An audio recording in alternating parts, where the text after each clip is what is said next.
I will now call this meeting to order. Welcome to the July 28th meeting of the Salem Planning Commission. Will you please call the roll? Commissioner Vieira-Brandel, absent. Commissioner Fott, Here. Commissioner Freibeck, Here. Commissioner Heller, Here. Commissioner Infante, Here. Commissioner Levin, Here. Commissioner Rhodes, here. Commissioner Tev, absent. Commissioner Slater, Here.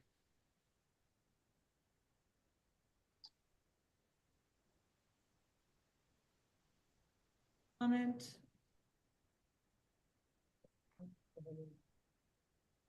Items other than agenda items. On to the consent calendar.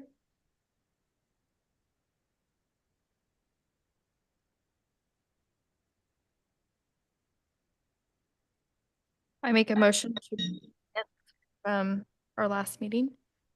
I second.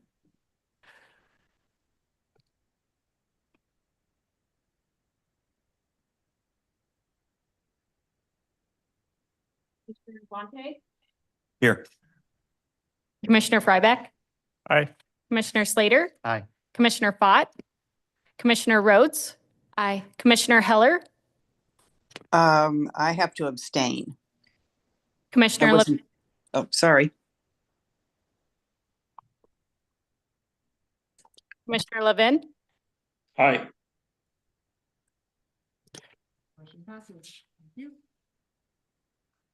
And resolutions, we have none, and action items, we also have none. Don't have any public hearings. This, the North Waterfront URA and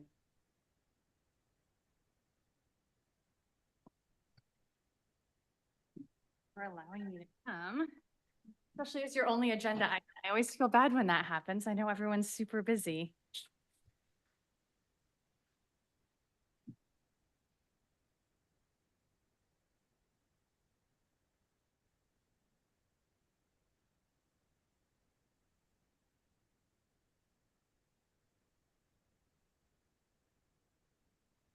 So good evening, everyone. My name is Sarah Long, and I'm a project manager with the Urban Development Department as part of the Community Planning Development Department with the City of Salem. I have to do that really slow or else I miss things quite often. And we, Dana is also here. She's our assistant director. Are here this evening to discuss the proposed North Waterfront urban renewal area with Planning Commission. So I'm going to give a little bit of background and also just kind of an overview of sort of the role of Planning Commission, because it is very sort of unique in terms of how state statute has that kind of aligned and what we're asking for from this group this evening. And then we'll go into some of the details of the plan itself, the projects that we're looking to propose to be able to do, how that sort of aligns with the existing zoning and the comprehensive plan. To kind of just walk through it. So that's sort of the layout for tonight's activities, and hopefully not keeping you all here too long, knowing some folks had some late nights already this week. So just as an overview for those who are not familiar with urban renewal, urban renewal is basically a program. So it's an economic development related program that uses tax increment financing to fund the redevelopment activities. So a lot of times you'll hear tax increment financing, or you'll hear urban renewal funds or an urban renewal area. They're really interconnected. So you're looking at urban renewal as the area and the program that you're implementing. Tax increment is sort of the funds that are coming in that are funding that. So I always kind of like to just lay the land of that one, because sometimes even as much as I try to be consistent, I find myself where I'll say urban renewal or TIF, and realistically, we're speaking about the same things. It's just the program and the funding, sort of the dollar. And so that's sort of just at the highest level. So when a new urban renewal area is created, the first thing we look at is determining a geographic boundary. So that geographic boundary is determined, and then what happens is the tax base actually gets frozen. So all the increment that is collected from property taxes within that geographic area up to the point of the urban renewal area being created continues to go to all the taxing districts. So if in the most recent tax bill that came in, say the city of Salem for that geographic area was receiving $150,000, throughout the life of the urban renewal area, the city would still continue to receive that $150,000. Then what happens is each year that there's growth, so property taxes go up, whether it's just the standard 3% or if it's due to other redevelopment, that growth is what goes into the urban renewal area, known as the tax increment funds. And those are the funds that go to pay for the various projects that are within the plan. So just to kind of lay sort of the framework as to kind of how the financing piece works and really what is an urban renewal area, in essence, that's what it is. Because the tax is sort of redistributed, so we're taking it from 8 different taxing districts, we're moving it into that urban renewal area. Urban renewal is not a new tax. It is not a new tax to any taxpayers. It all just goes into a new fund. At the same token, when an urban renewal area is no longer collecting tax increment, taxes don't go down. The funds now go back to the taxing districts, and now they're seeing that growth. So it's really just saying, we're going to take a portion of taxes that are currently going over here, we're going to move it to this fund, we're going to use it to invest in a specific area and to leverage those funds, grow the tax base, and then eventually that money will go back. So I always like to point out that it is not a new tax whenever I can. And one of the things to also note, and it's why we go over it today, is in order to use the urban renewal funds, every project has to be in a plan. So as part of your attachments this evening, you received a copy of the proposed urban renewal plan. And within there, there's a list of proposed projects. So in order for us down the line through the city's budget process to do any sort of a project, it has to be in the plan.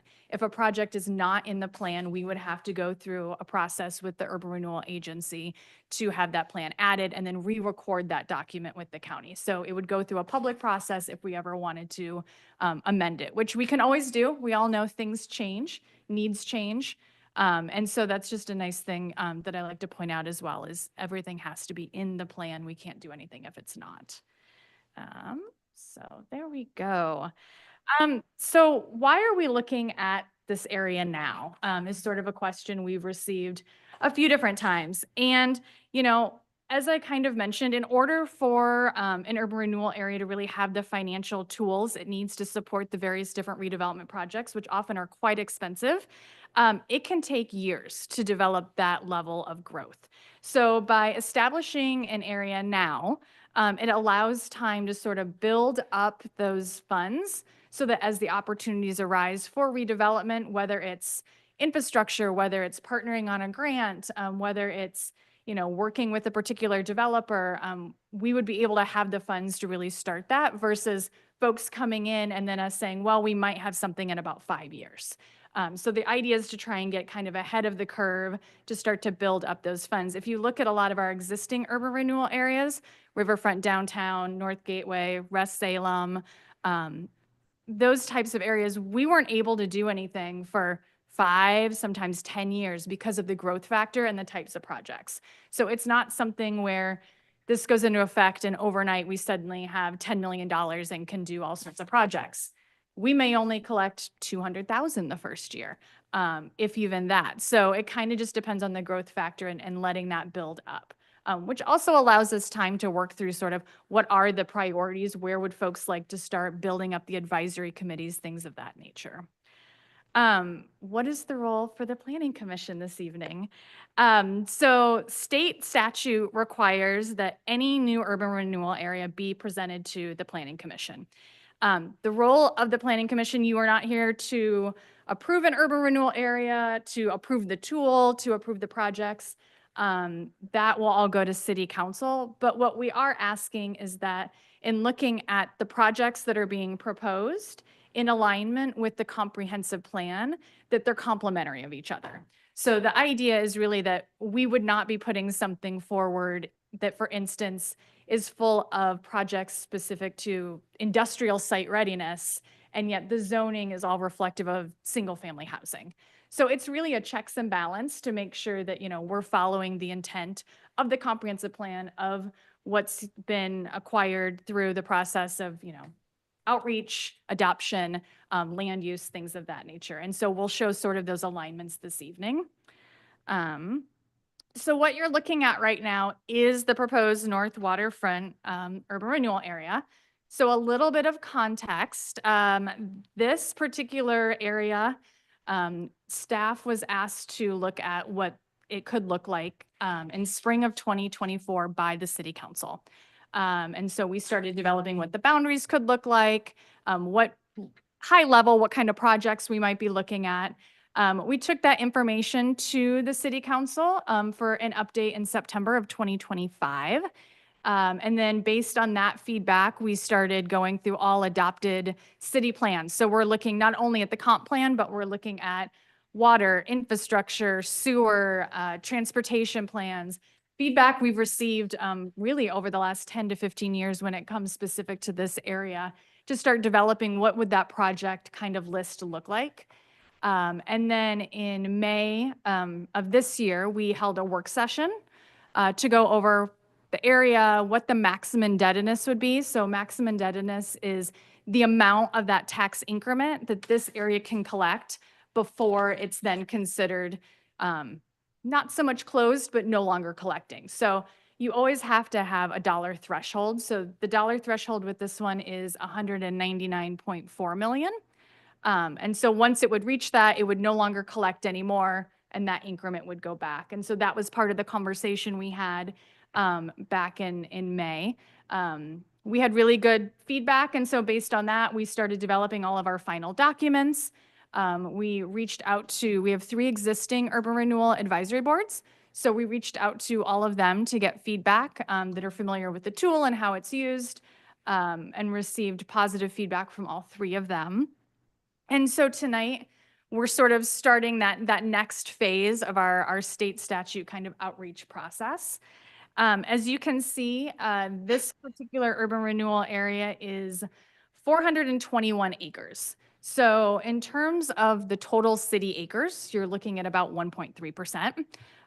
If you're familiar with any of our other existing urban renewal areas, this would be very close to the size of our West Salem urban renewal area or our McGillcrest urban renewal area. If you are familiar with downtown, it's about, not quite, but a little more, less than twice the size. So it's kind of a moderately sized urban renewal area, much smaller than if you're familiar with North Gateway, which is our largest, which is more than double the size of this urban renewal area.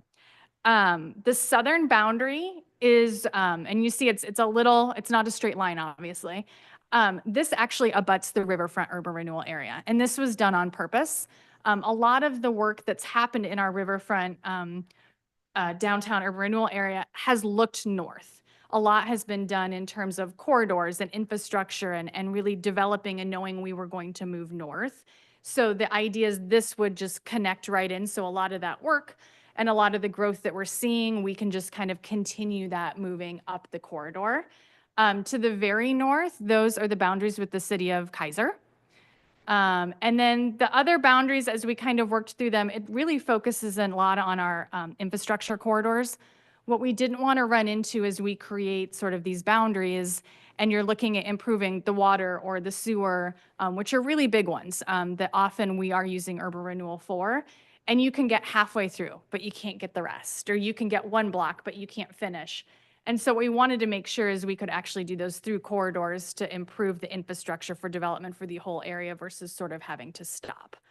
And so that's kind of how these boundaries came into being. The other piece that I would also put out there is when we were putting this together, of course, you can always have the conversation of what if we add 1 street more, and what if we add 1 street more? And of course, there could be more potential for those areas. But we're also very aware of the impact that any urban renewal area has to a taxing district. And so we wanted to make sure that we were really being precise in that so that the areas that we're picking, we see where the projects could potentially happen and the growth, and we're not just picking up properties to pick up properties because that does impact our taxing district partners.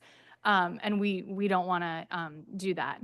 We can at some point in time add 1% to this urban renewal area. So if a project were to come up or an opportunity were to come up or the city were to identify something in a master plan, especially in an infrastructure that really would need to be done and it would have a broader impact, we could go to the agency and go through a process to add 1% of this total acreage. So 4 acres. Yes. Correct. Oops. There we go. Okay. So this shows the existing zoning, and the purpose of this really is we have, and what you're going to see is a wide variety of project types. And so we really wanted to look at what is the existing zoning along with the comp plan to make sure that we're looking at projects that would make sense. I think one of the things that's probably come up in conversation the most is the northernmost boundary of this particular urban renewal area. Because if you've driven out in that particular part of town, it's a mobile home park. And so part of the conversation, was what was sort of the intent behind that. And, that's looking at sort of using urban renewal in a different way than maybe we have in the past.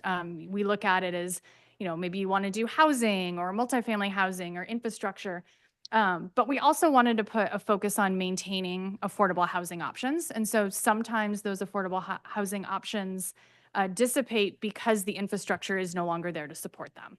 And so the idea was by including that if down the line there was a potential need for enhanced infrastructure in order to maintain that, we might be able to assist using urban renewal. So it's a different way to kind of look at how we can help the community and the properties and also meet a lot of the different goals and objectives of the city. The other thing that I would sort of like to point out is this particular urban renewal area did not sort of just happen in 2024 because the council decided to ask us to look into it. We have known as staff that we had several urban renewal areas that were going to stop collecting increment. We had 2 stop collecting this year. We had 1 the year before. And so when they stopped collecting increment, all those funds now go back to the taxing districts and they don't count against sort of any impact to any of our partners. And so we started talking probably about 5 to 6 years ago about what area made the most sense. Where were we seeing the most interest? Where was the most need? And really it went back to 2010 that this particular area started being looked at for future development. So for those of you who might be familiar with the University of Oregon Sustainable Cities Initiative, the first time they came to Salem was actually in 2010. And one of the projects that the students did was looking at sort of that north waterfront and what kind of connections might exist. Does it make sense for any sort of future growth, future development? And in their initial study, it was identified as really being sort of this next great opportunity as we sort of move outside of downtown. In 2011, that sort of idea kind of came back up. We developed a downtown strategic action plan. And although a lot of the focus was on the core of downtown, of course, there was a conversation that there's this highlighted need that we have to start looking north. Downtown is only so big, it can only grow so much. And then where does that growth go if we want to continue it? We want to continue that momentum. And so this particular area was identified in that. In 2016, we revisited the Downtown Strategic Action Plan. And again, sort of this north area was identified in terms of we need to make sure that whatever we're doing in the downtown, we're focusing on what does this mean for the north? How does this go into the north? Because again, where are these folks going to go when the next place for development is? In 2025, the housing production strategy identified this particular area as a source for potentially multifamily housing, middle housing, and urban renewal is kind of the tool to maybe financially support that. And then in early May, the city council adopted its most recent city strategic plan, and in it, it recommended moving forward with a new North Waterfront urban renewal area. So it is one that has been talked about for about 15 years. And so I always just like to throw that out there too, is it's not something that just 2 years ago, some people got together and said, we really like it. This has been something that a lot of different groups have really brought to our attention.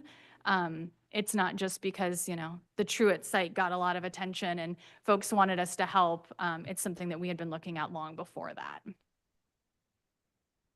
So the fun part, the projects. So what you see here on the screen are really high level of the projects. So again, we drafted a lot of our project based on existing city plans. That's the first place we go because they've already been vetted, they've already been approved. So what do we have in the stormwater master plan? And what do we have in our sewer master plan? What do we have in our transportation systems plan? How does our comprehensive plan look?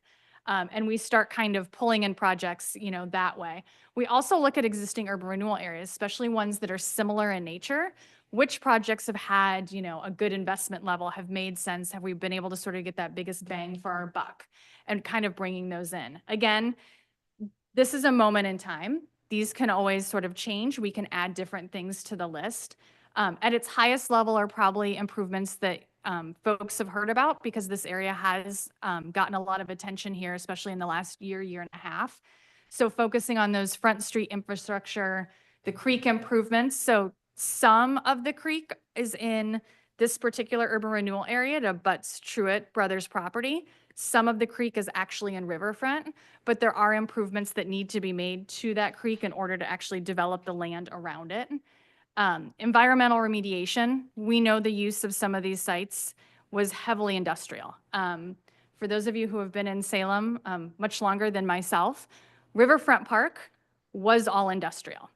It was urban renewal that actually cleaned it up and created the park that it is today. So we do expect that as work begins, as whether it's the city, whether it's in a private-public partnership, environmental issues are going to be found, and we want to make sure we can help with that.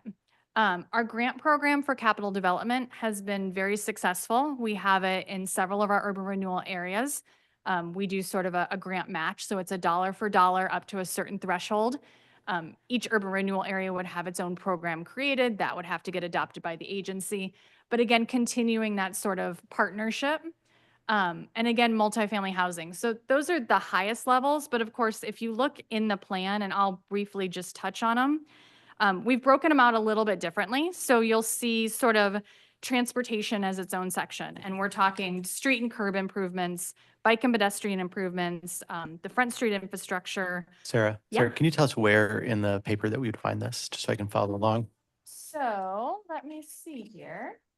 I think it's on page 15. I think it's pretty early on in the plan.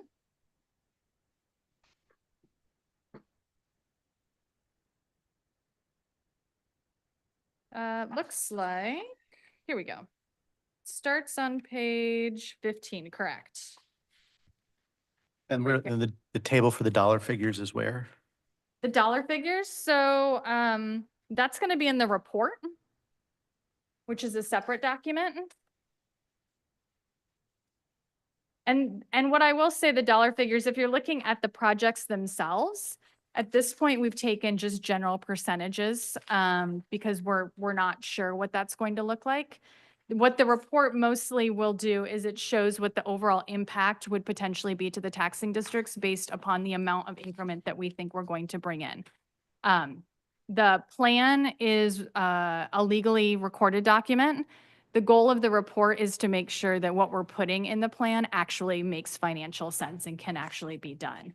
But because so many of these projects require a lot more investigation and work, what we try to do is take our best guess at sort of what we think those costs are going to look like working with our public works department. And at this stage, because we're just now creating the urban renewal area, we're assessing a percentage, just sort of those different projects. And then as we get more information, then we'll be able to take those forward through the formal budget process and identify which projects and how much exactly they're going to be. So this will ebb and flow a little bit in terms of where the money would go towards each particular area.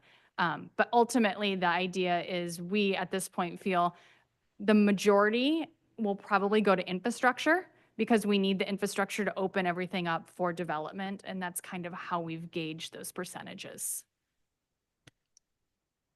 For context, you mentioned that there are a couple of urban renewal areas offline. Yes.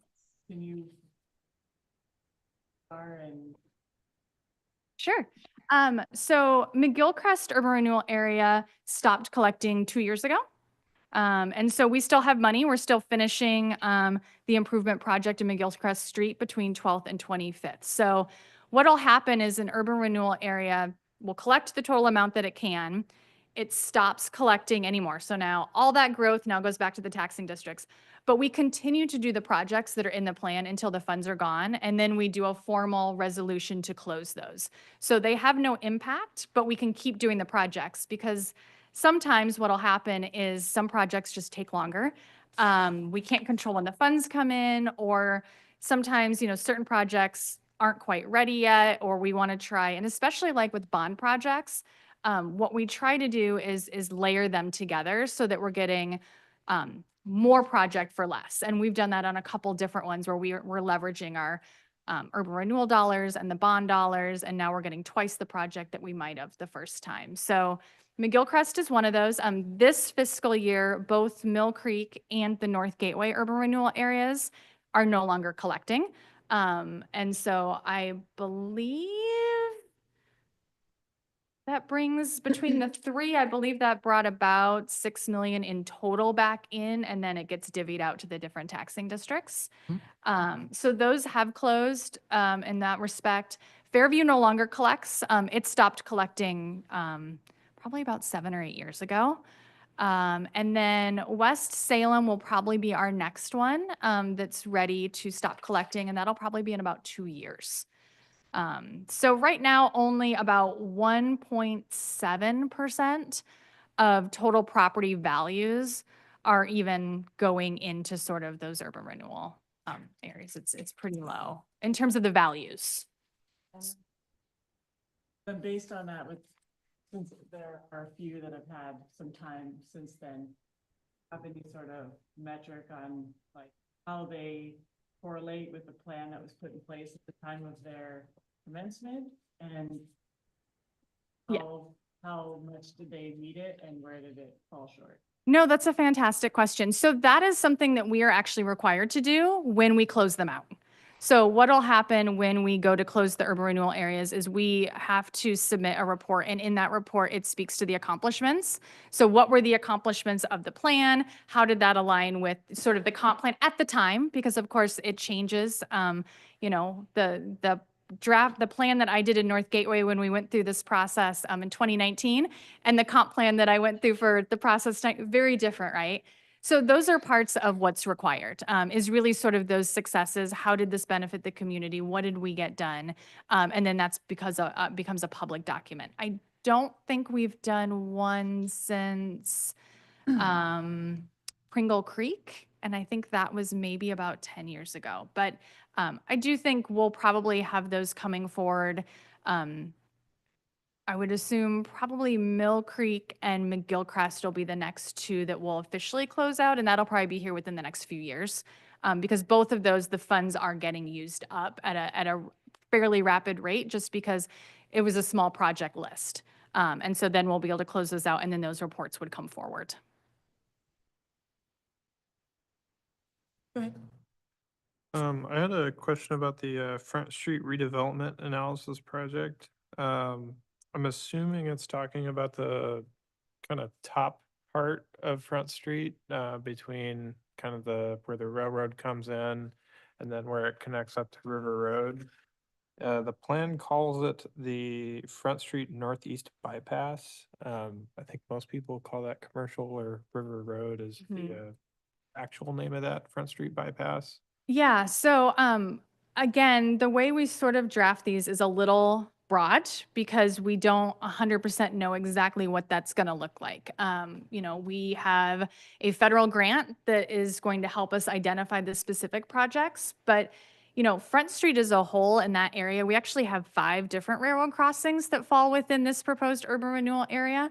So although the Front Street infrastructure, especially as it meets the railroad at Mill Creek and at the Truett Brothers sort of site, is a big focus because it would open up for a lot of development in that area.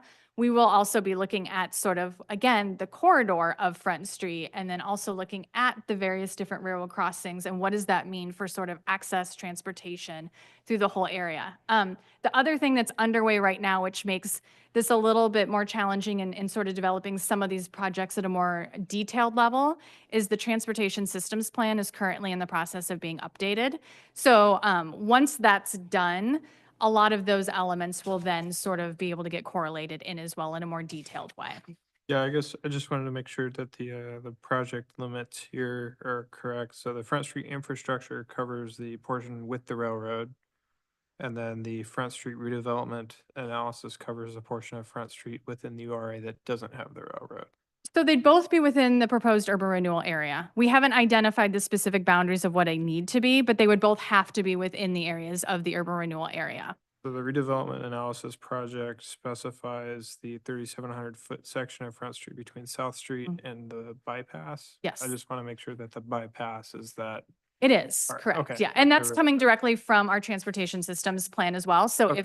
if that gets modified as part of this, then we would reincorporate sort of that information because we want to make sure that we're in alignment. Our goal, especially with a lot of the infrastructure projects, is we want to make sure we're aligning with those city plans, and those city plans do change over time.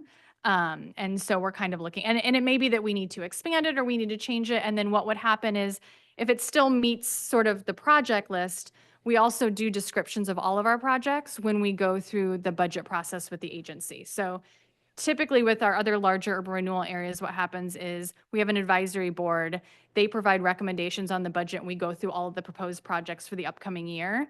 And then that goes to the budget committee and the agency. And so they all have broad descriptions in them so that we can easily identify, here's what's happening, here's the specific area, things of that nature for transparency. Yeah, I think that makes sense. I Okay. just don't want us to end up in a situation where we get a really nice part of Front Street and then we get up to the north part without the train tracks and then you're just kind of off no man's land. So that's good to hear that. That's definitely not the goal. Cool. As much as we can do where it flows through and we're, you know, connecting things is always the goal. The larger URAs, that is more challenging. So this is a size where that's much more manageable. Cool. So we were just going through some of the more detailed aspects of the projects. We'd gotten through sort of the transportation. So housing, you know, creation of mixed use, multifamily, middle, affordable, and then sort of that affordable housing preservation element that we talked about, which is, you know, a high priority for the city and is a different sort of way of looking at urban renewal that we want to make sure we're focusing on. The business development, so that's going back to that capital grant program. It's also looking at development infrastructure. And that could be development infrastructure in terms of the city plans. It could be development infrastructure in terms of potential grant down the line, but just looking at sort of, you know, are there's little hot spots where maybe there's some development infrastructure that's needed, but it's not a corridor wide, and kind of taking that analysis into account. We don't know that, but we have run into that in some areas of the city where the plans show that there's proper lines, someone starts to work and they realize, you know, what they thought was connected to sewer isn't connected to sewer and things of that nature. And so we've tried to create some programs to be more flexible and help folks out where we can to keep those developments up and moving. Utility and environmental infrastructure, I think that's probably going to be a really big one in this area. So we spoke about the creek and potential sort of redevelopment kind of improvements that might have to happen. And the remediation as well. One of the other things is the Willamette Riverbank. And we don't have identified projects in terms of exactly what we know we need to do. But I think anytime you're doing work along a waterway, you have to be aware of the fact that there might be improvements that are being required. And so we just want to be sort of as forethinking as we can about that. And identifying that we might need to do some improvements to that riverbank in order to allow for whether it's development or also there is in our parks plan a multi-use path that's in there. And so in order to potentially do that path, there could be some reinforcement work or things of that nature that's needed. So that's why that's in the list. Again, our stormwater and sewer systems. So upgrades are pretty much needed throughout the entire area. And utility and infrastructure relocation work. That's going to need to happen for, whether it's streets, sidewalks, potentially, other types of investment. Utilities will have to get moved around, moved back. We've found that in other sort of areas as well. And so we've incorporated that into our list. So again, the goal was to create a list of projects that, based on what we know today, make sense and could benefit the area. But we also know, again, that conditions can change over the years. And so we also have the flexibility to add those projects. And we aren't limited. So unlike adding land, we aren't limited in adding projects. The only place we are limited is that urban renewal can only be used for capital improvement. So, as we like to say, it's the brick and the mortar. We can't use urban renewal for operations or for maintenance or things like that. So another piece that always goes into the conversation is, for instance, someone wants to do streetscape and say they want trash cans and benches and things like that, which are all lovely. But then the conversation has to go to who's going to maintain it, because we can't use urban renewal for that. And so those are the types of things that we always have to work through when we're kind of doing different projects and stuff, is sort of that maintenance aspect of it. But when it comes to the brick and the mortar, we have a lot of flexibility on the types of projects we can put into an urban renewal plan. Here we go. And now we have the alignment. So what we went through, and you'll see it in your staff report, and this is at the high level, and I won't go through all the different objectives that are within there. But what we tried to do was go through the existing comprehensive plan, and based on the types of projects we have in there and what the intent of those projects would be, and then looking at the various goals and the different objectives, sort of showing where those different alignments are. Again, kind of the idea that the projects and the comprehensive plan can work together towards those goals. And so the ones that really stuck out the most is housing affordability, the complete neighborhood, urbanization and growth management, the local connectivity, land supply, economic development, and environmental protection. We don't touch on every single goal. There's not enough projects to do that. But at the same time, we don't have any projects that, aren't impacting sort of moving towards the accomplishment of those goals.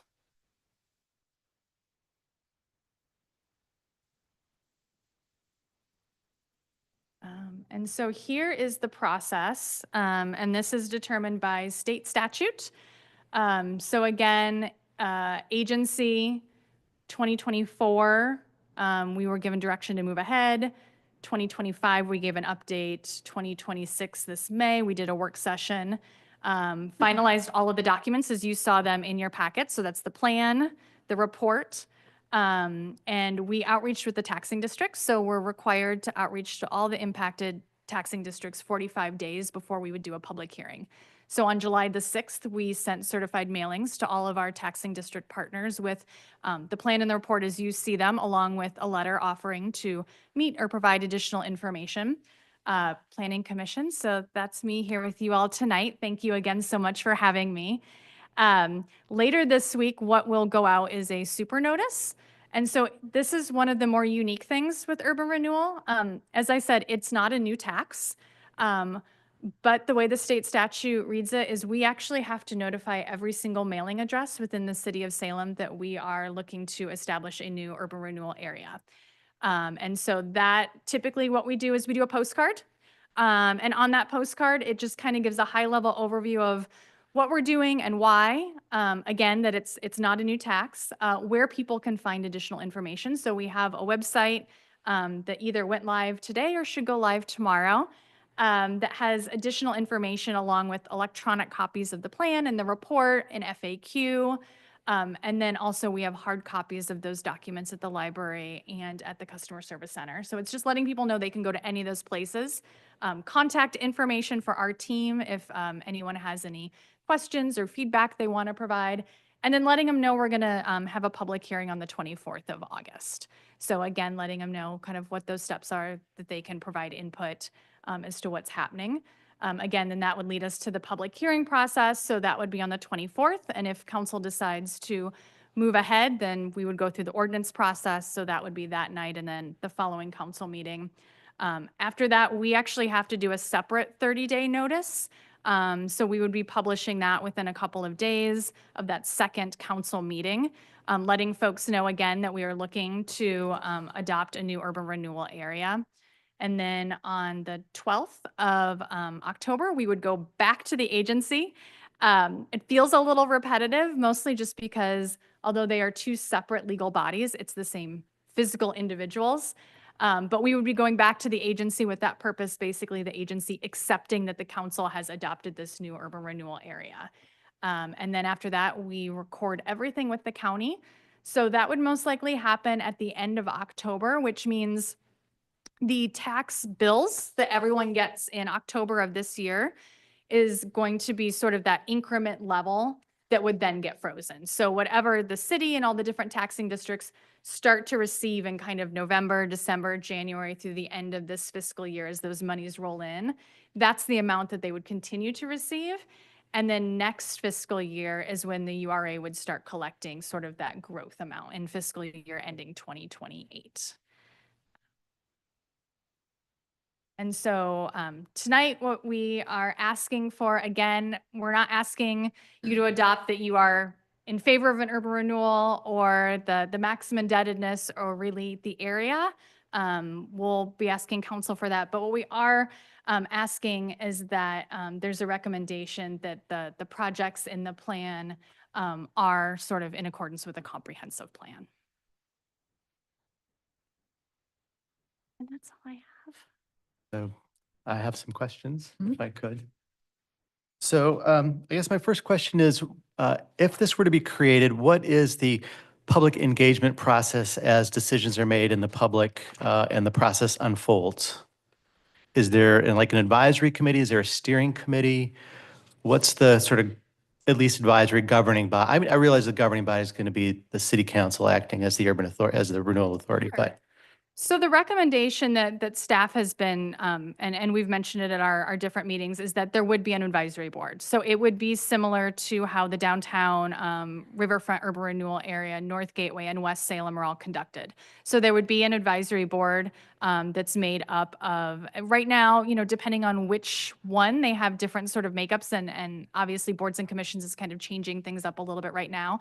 But right now, it's a combination of property owners, residents, folks that maybe have a business, at-large positions. So the recommendation would be to continue that structure because those are folks that know the area. And so those are the people that would provide policy recommendations. They would be providing recommendations as it comes to the budget. They would be taking feedback. And so especially early on, I think that will be very critical in terms of the first few projects is where there's probably going to be a lot of interest and demand. And so having that advisory board, and those are public meetings, depending on which board, they can be monthly or like every 2 to 3 months. And so anyone can attend them, public comment, just as they can for this particular group. And so that's what the recommendation has been. And again, the urban renewal areas that don't have an advisory board typically only have maybe 1 to 3 projects in them, and that's the reason for it. But the ones that have more of a robust sort of program of work, those are the ones where we do have those advisory boards to help kind of steer the direction for sure. okay, thank you. What, when I look at the goals, to me, this looks like a kind of restatement of what's in our comprehensive plan, but I don't see projects that are aligned with each particular goal. How would I know what projects are implementing what goals and what goals are actually being funded or pursued? So the goals are coming directly out of your comprehensive plan. Okay. So that's what we're required to do. So we're required to go into the comprehensive plan, pull out the goals and the objectives that match. And then we give a description as to overall. So we don't have to identify, and at this point, we're not identifying this one project is going to meet this goal, but the package of what we're proposing in our projects. And that's sort of what you're seeing is sort of that description under each one as to how we think it's going to achieve the package. So we're not saying we're officially doing multifamily housing. It's in our list of projects, but we don't know how that's going to play out. But what we are saying is we have a package of projects tied specifically to housing, looking at affordable housing, looking at maintaining different things, looking at multi-unit, and it meets sort of those overall goals. I guess I find this process challenging. candidly, because we call it a plan, but plan is sometimes used differently than I've seen in other contexts. So, what this seems to me like is, here's our intent. Our intent is to meet these objectives. In return for, and what we're going to do is, if you say yes to the set of intents, we're going to allow the city to take tax money, set it aside, and go into debt, $200 million over the next 30 years, and pursue these activities. But the details of those activities, we really don't know yet. We don't know the cost, we don't know the outcomes, we don't have specific lists of projects. We just have kind of a general sense of, here's what we're promising to do. And then once we do that, it never comes back to us. That just makes that, I feel uncomfortable with that process. I guess if we can't align specific projects with specific goals, I don't understand what we're being asked to decide on.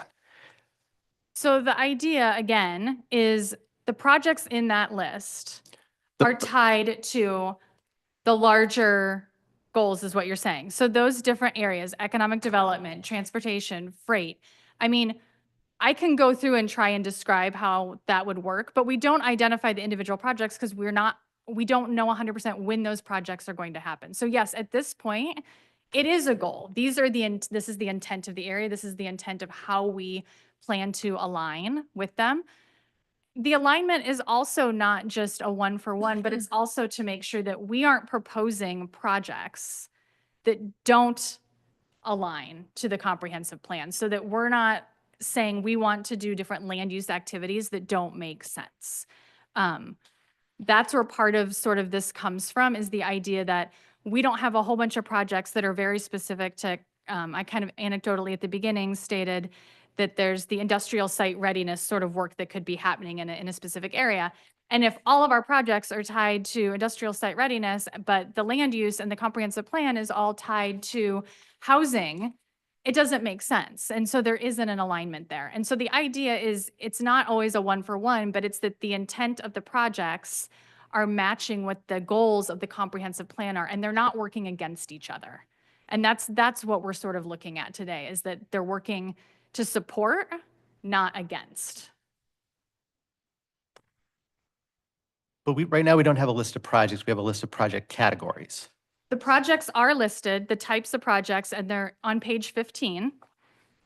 And those are the different projects that right now, those are the only things that we would fund, So the are those projects, projects. transportation. That, And then there's What? projects underneath that. That's the category. so street curb sidewalk improvements, bicycle pedestrian paths, front street infrastructure, railroad crossing, front street redevelopment analysis. Correct. So that's the transportation expenditures. And those would get specified through the budget process, through the advisory group, and then using the transportation systems plan and other reports and documents that are established along the way.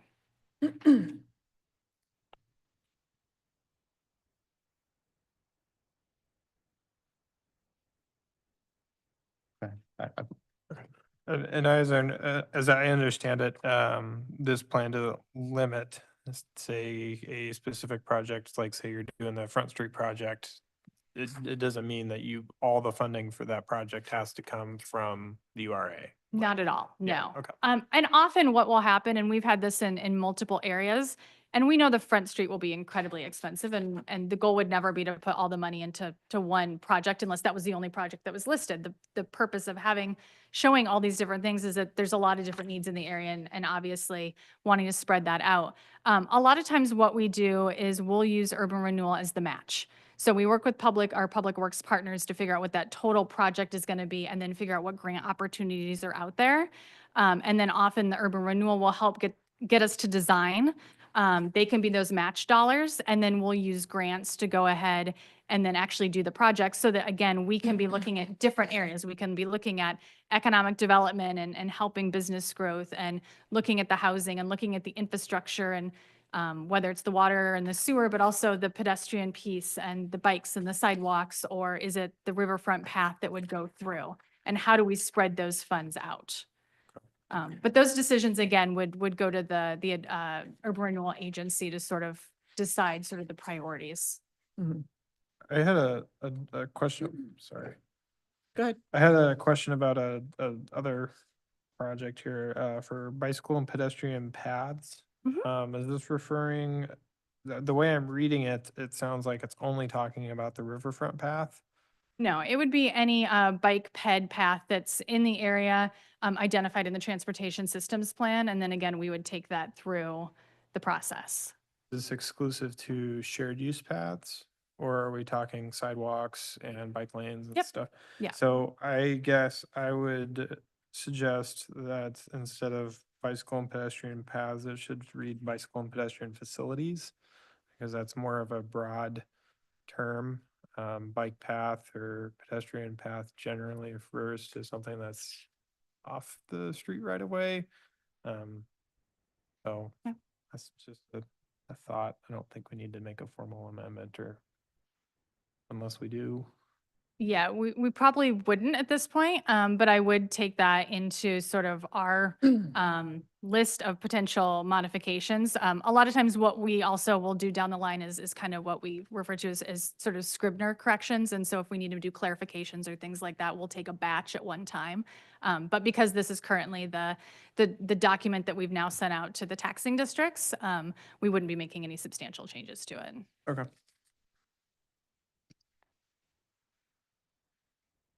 I have a question about feasibility broadly. So as you mentioned, Front Street will be incredibly expensive and challenging to redevelop in general.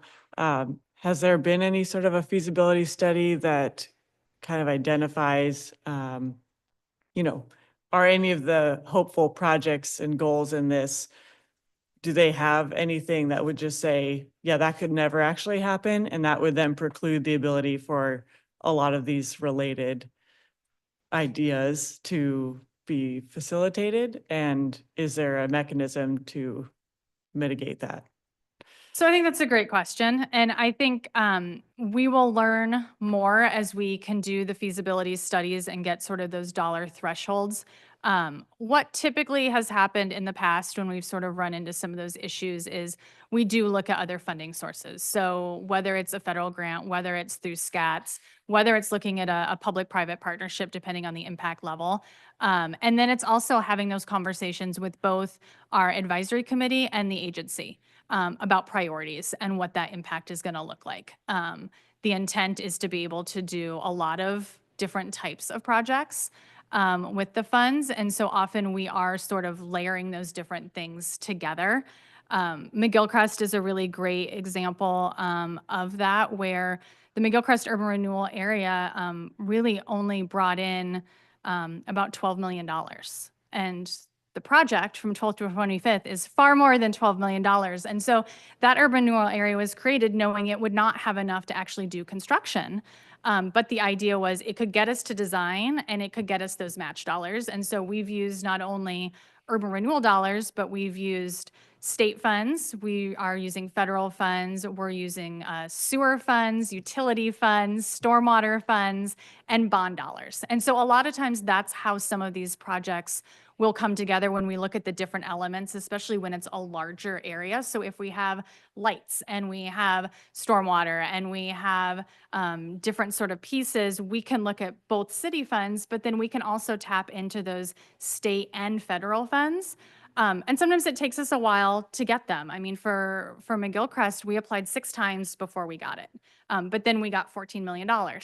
So a lot of times that's where part of this goes in is we'll keep trying over here, but we want to keep doing work over here. And historically, that's how we have done our work. Again, the budget at the end of the day is up to the agency, but historically as staff, that is sort of how we've tried to sort of put together those work plans and those priorities, because we want to make sure we might be working really hard over here and we know it's going to take a long time, but we don't want to not do improvements that might become available over here, and that can help spur the work that's happening in the other areas. So it's figuring out how that synergy can work together and not just solely focusing in one area. What's the overall vision for this area? Yeah, so I mean, I think that the vision is one, it's going to be a continuation of what you have in Riverfront. And so, we've focused a lot in Riverfront in the connections. whether it's through the park, whether it's just, in the downtown, improving sort of the walkability and, the bikeability. And so I think some of that's going to connect in. Of course, it is a more industrial area in nature. And so you're going to have a mix of uses. But I think it's also how do you grow that? So if you have industrial that needs to change, what does that change look like based on the zoning? And is it that you have more housing? And if housing is the case in some of those areas, how do we create those connectivities? How do we get people to maybe the park? How do we get people into downtown, whether it's biking or walking or even, vehicular in nature? But it's a diverse area, and the zoning shows that. And so that's why the projects really are sort of, there is a large variety of them because you have a lot of different types of zoning. And you don't want to have just sort of one focus area. But a lot of what happens is also a partnership. We can put some things out there based on what we know today, but it's also what do people want to see? What are people investing in, and how do we help them? You have the larger industrial users, but you also have smaller businesses that may want to grow or might want to move into that area, that might want to, renovate a building or do work and live space, or things of that nature. And how do we sort of just jump in and help? A lot of times that's sort of what we try to do at the end of the day, is like, how do we help people sort of develop their vision? And is it a grant program, or is it connecting people with other resources to get there? But it's an area that has a lot of different uses. And I think that's what makes it really interesting, and it makes it really challenging. But that's also why you see a very long list of projects, because there are a lot of opportunities. It's just a matter of sort of how those kind of play out over time. And is there like currently a master plan or a vision for how this is going to unfold? Not yet. There isn't a master plan for that area. So we haven't done like a strategic, so for downtown, for instance, we have gone through a strategic plan of like, what are the priorities based on that? And that's not something we've done since we don't have a urban renewal area yet, but I wouldn't be surprised if the advisory board wants to go through that process. I think it would be valuable. And we've done that in other urban renewal areas as well. We've done it in West Salem. We've done it in North Gateway. Once kind of we get up and going, to sort of reach out to the community, have open houses, get some feedback, and then take that as we sort of start taking projects forward. Again, we won't have funds for several years, and so it will give time to sort of go through sort of those different processes and the different outreach to really build up kind of what sort of the recommendations would be to the agency. And does the current list of project categories allow for that sort of Yes. consulting? Where would that be?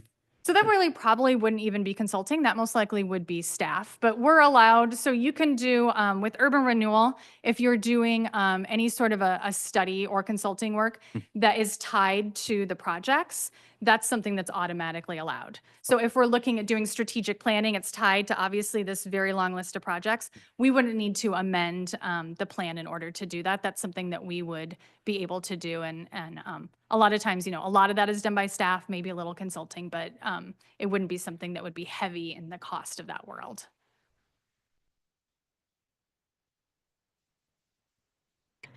Since you sent out the notice, I think you said July 2nd, have you started receiving any feedback, or what has the neighborhood been thinking about this? Sure. So the super notice, that actually won't go out until later this week. That we try to wait until after we visit with Planning Commission before we do a super notice. But we have outreach to our taxing districts. And so all of the taxing districts have received the information. And at this point, we have a conversation scheduled with the school district for in a couple of weeks. And again, we've also met with all three of the advisory boards for the different urban renewal areas as well. And their feedback has been positive. Those are all public meetings. And then we had the work session in May, and I think we had 2 people attend. So we're doing our best, but yeah, I'm not sure what the feedback will be when we send the information out. Every time we've gone through this, you kind of get different variations of it. Our biggest thing that we always try to put out there is that it is a plan. Projects can change as needs change. But our biggest thing too is it's not a new tax. We're not creating a new tax. People won't see an increase in their property taxes because we're doing it. At the end of the day, it's just a way to sort of maybe leverage some resources We do try to balance out the needs with our taxing districts, and we've been able to do some projects with them in some of our urban renewal areas, knowing that they are foregoing that increment. So a lot of times when we have infrastructure projects, street projects especially, we'll be reaching out to Chariots to find out, do they need to do a new stop, or are they interested in one? And, how can we sort of put that into our plans? The school district, CTEC, which is out off of Portland Road, we've invested quite a bit of urban renewal funds into that project. So when we can, based on the geographic location, we have tried to also partner with our taxing district partners, just for that fact. Have you had any conversations with the railroad? That feels like a pretty monumental lift. There have been some initial conversations with the railroad, and I will say I have not been close to them. Our engineering folks have been kind of starting those conversations about what our options might be. The experience that I've typically had with the railroad on other projects is it's usually not a no. It's just a matter of how much and what the give and take is, right?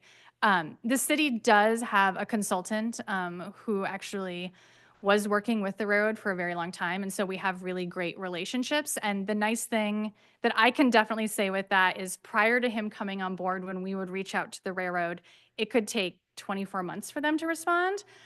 We are getting much quicker responses now and being able to gauge in much better conversations.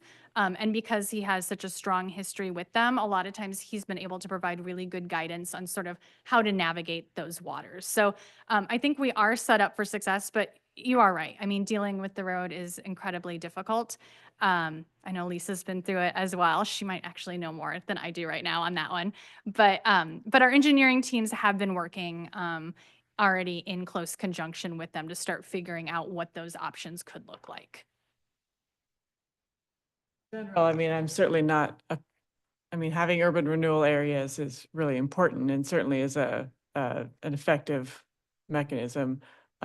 But I would be concerned if you have something like that where it's a third party who could effectively halt all of these projects and the potential for development just because it would be so challenging and expensive that it wouldn't, we would just have this block of area that we can't really do much with, or is so limited that it can't achieve the intent of the plan you've set out.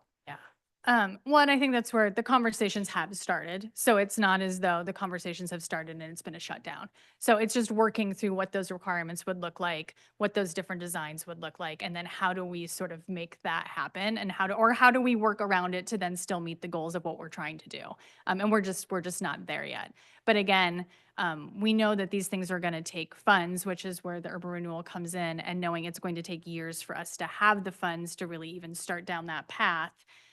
This is sort of just the stepping stone to that. And then I think just to maybe echo some of the concerns I think I'm hearing from my colleagues around the transparency and the process for how this actually gets implemented. And, of course, you don't have those details today. This is the seed of a larger goal. But, that's why I was asking about the metric for the previous URAs that have been, meeting those goals or not, and what does that look like? How do we know or make sure that there's a method for having a flexible yet ultimately effective plan moving forward, and one that is not so rooted in, what I did today that it can't adjust for the inevitable changes that will happen as Salem evolves. That's not really a question, I guess. It's just a concern. I think that we all are feeling when we're looking at something that is a multi-decade plan. And I will say most, if not all, of our urban renewal area plans, we have amended countless times over the years, because it's exactly what you said.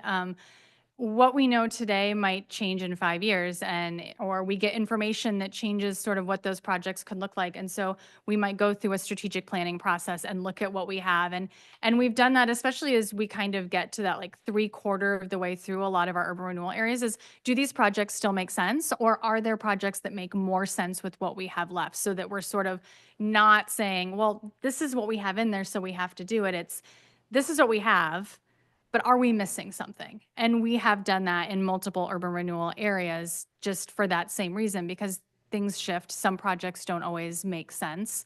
And we do provide regular updates to the agency on the projects that we're working on and what the status of those projects are. It's just a lot of our projects can take years. So they're not always quick. The grants are the ones that everyone loves to hear about. You know, those are the ones that can come out pretty quickly and we can share information. But when we're talking about, I mean, these larger infrastructure sort of projects, the process can take a long time, and there can be successes along the way, but the project itself could be something that's worked on for quite some time, or it's waiting for a singular catalyst to get a piece done, or something of that nature. But we do try to do annual, at a minimum, updates, presentations to the agency on all the different things that we're doing. We do quarterly updates that go to the council as well, and then having our advisory board meetings where we're working with those boards on kind of updates and what does this mean is part of the process as well.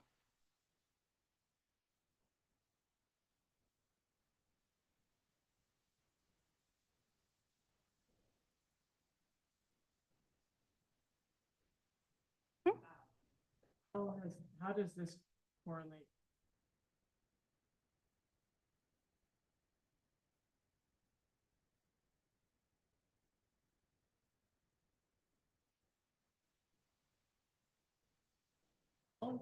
Yeah, so we work with a lot of people that aren't sort of on the list. So yes, Eunice is definitely a partner, especially obviously the long range, the comp plan, but her and I have worked really closely together on the housing production strategy and what tools and how can we use things. And so she, you know, the work that she's done, I've been incorporating into this.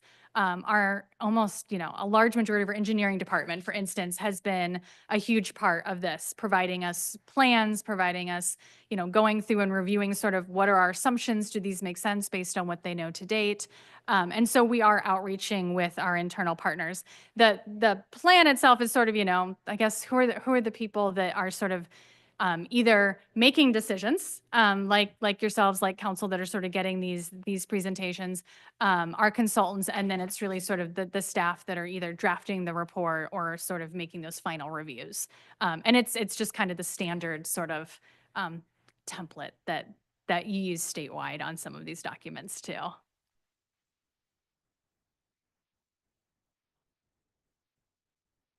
Else? I guess on the topic of concerns, I know I talked about the RM2 thing a lot. But I mean, a lot of actually probably all of the properties here within this URA that are zoned RM2 are, you know, right around, I was just looking on the county's tax lot map, and they're right around that 5,000-6,000 square foot range, where you can't actually build multifamily housing on a multifamily lot that's small. And even if you do have like a 6,500 square foot multifamily lot, the most amount of homes that will allow on a lot that size is 5 or 6 sometimes. And, you know, to me, that not really a comment on the URA plan, but if just general comment on that specific zone designation and looking at this map, if we're looking at all these RM2 lots, essentially they're single family lots by the way that they function today. So I feel like just that designation alone, or what that designation allows, really limits the ability to see some of that redevelopment happen in the URA. You know, I think the max density for that zone is like 36 dwelling units per acre. And if you put a fourplex on a 5,500 square foot lot on a single family lot, which you can do, that's the maximum density for residential multifamily. And you can build that on a single family lot. And so it just, I'm excited for this, but I feel like that we're limited, in our abilities to achieve this redevelopment vision if we don't make further changes to our code. And unfortunately, those changes won't be happening for the housing production strategy updates. So just general concern. So the one thing I will say, and I recognize what you're saying. We do identify, all the goals of the housing production strategy. So middle housing, which is something new for us too, versus your standard multifamily. Throughout the life of the urban renewal plan, if there are changes to the zoning, if there are changes to the comprehensive plan, those will automatically get integrated into what we're doing.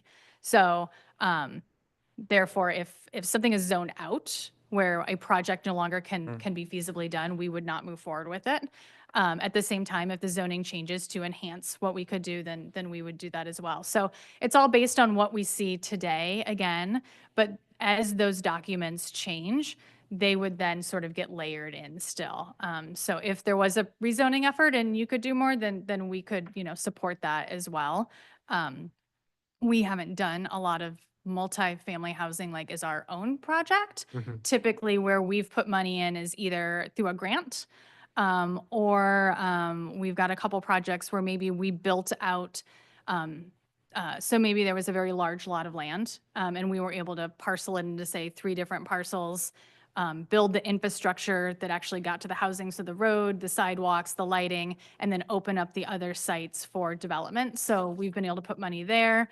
We've also done a little work with SHA on some property acquisition up in the North Gateway area.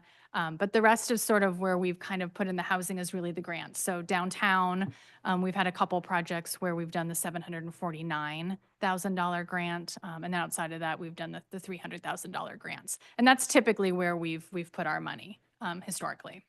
So say if say if we get a bunch of, more infill on these RM2 lots and maybe more than we projected, that wouldn't increase the total amount of spend that would be available in the URA. That's still what the 190 million, but then the URA would just be able to close out sooner. Correct. Yeah. Okay. Yeah. Because we have no, we make our financial consultants are very conservative. And so they kind of take the 3%. And then if you were to get, X amount of projects kind of every 5-ish years or so, and looking at other communities and what's happened in Salem and our other URAs to kind of what do we think that flow is going to look like? But at the end of the day, you're 1,000% correct.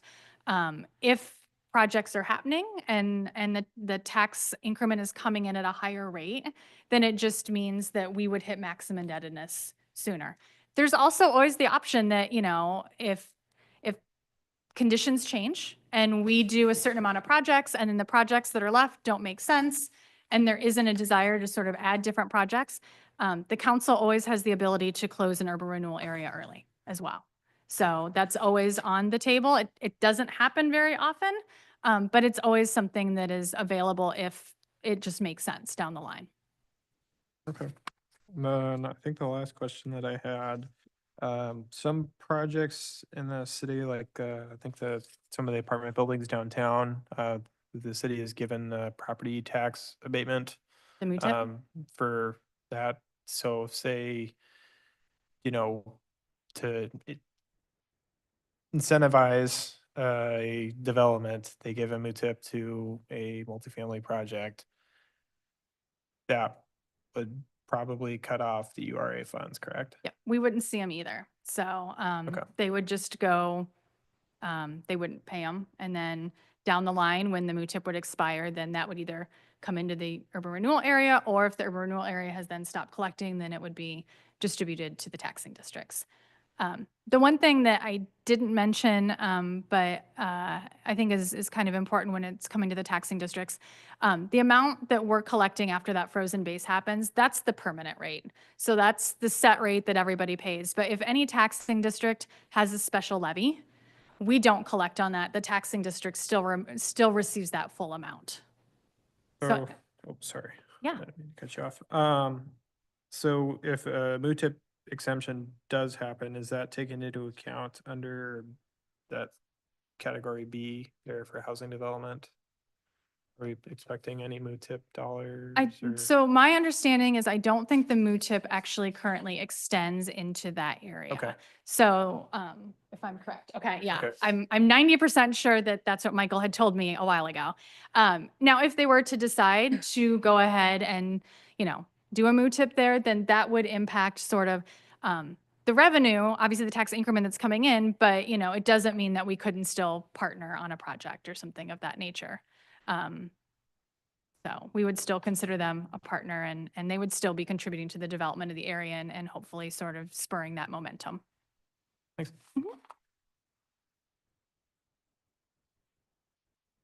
A procedural question for you. You mentioned that the advisory board that will eventually be put together has the option of creating a strategic plan that then projects would be evaluated against. My question is that something that is public in nature and shared as a, does it get added to the website so that people can be aware of the plan that's being set forth, or how does that work? Yeah, that's a great question. And it's kind of, up to sort of the dynamic of what we're trying to achieve. I think early on, the more input, obviously, the better. I think with downtown and I think with North Gateway as well. And I say, I think because I was not on point for those. But with downtown, it was a lot of outreach to the area. The folks that are right there in the area, asking them to come in and give their feedback. North Gateway, it was very similar. Reaching out to sort of, and that's over 900 acres. So it's reaching out to the property owners and the businesses and folks in that area to kind of give that feedback on what they would like to see and what would benefit that particular area. It doesn't preclude anybody else from participating, and it doesn't mean that that's how this one would make sense. Maybe with this one it makes sense to go broader, but it also wasn't citywide sort of put out there in terms of sort of the outreach at that point in time. But again, those are things that would be determined as sort of part of that process and what the goals are. So I'm wondering, what was the process that you went through to determine which city goals were adopted into this project? So it wasn't so much as which ones were adopted, it was we figured out what projects made sense, and then we looked at the alignment to make sure that, once again, where was the alignment, and then making sure that we had alignment and we were not working in opposition of what the comprehensive plan was doing. We didn't have projects that were completely in juxtaposition of what was trying to be achieved in the comprehensive plan. Okay. When I look at this, we have one environmental goal. It says environmental impacts, but we're on the waterfront here, so we're on the Willamette, but repairing areas is not part of any approved project. So we have Willamette, the Willamette Riverbank is in a listing as one of our projects. Right. What that will be, we don't know, but we have that. And then we also have environmental remediation. So again, it's sort of taking the intent without knowing the exact projects and saying, we're looking at how do we keep the riverbank safe? How do we potentially, improve the area? How do we deal with the environmental? And then looking at what those overall goals are. Because again, it's not going to be a 1-for-1, because what's a little bit different about creating a new urban renewal area versus, for instance, when we went through a substantial amendment with North Gateway, is with that, they were very specific projects. We knew exactly how much they were going to cost, exactly what we were going to do. With the new one, it's still very broad because we have not been able to fully investigate everything because there's a cost associated with that. Right. But there's a lot of goals that have been left out. Yeah, we're not going to be able to accomplish all of them with the Right. project So what was we the have. process of determining which goals? So is this a staff process? It was a staff process of looking at the projects that we had on the Okay. list that were the priorities of the area, and then looking at the comprehensive plan and how was there an alignment. And where were the priorities of the area decided? The projects, there isn't a priority of which projects go first. Okay. So we looked at existing city plans. what projects were adopted in all of those existing city plans. We looked at which projects we had done, types of projects in other urban renewal areas, and we developed sort of that list. We presented that list to the council in September. We then represented that list to the council in May for feedback. Based upon the feedback that then we received of should we add additional projects? Are these the types of things you would like to see? Then we developed the plan and then made sure and looked at exactly what Okay. are the alignments to the comprehensive plan. Thank you. That was helpful. Yeah. I don't have anything else. Any further questions? Okay. Okay, so you need do we need to make a motion for the recommendation? Okay.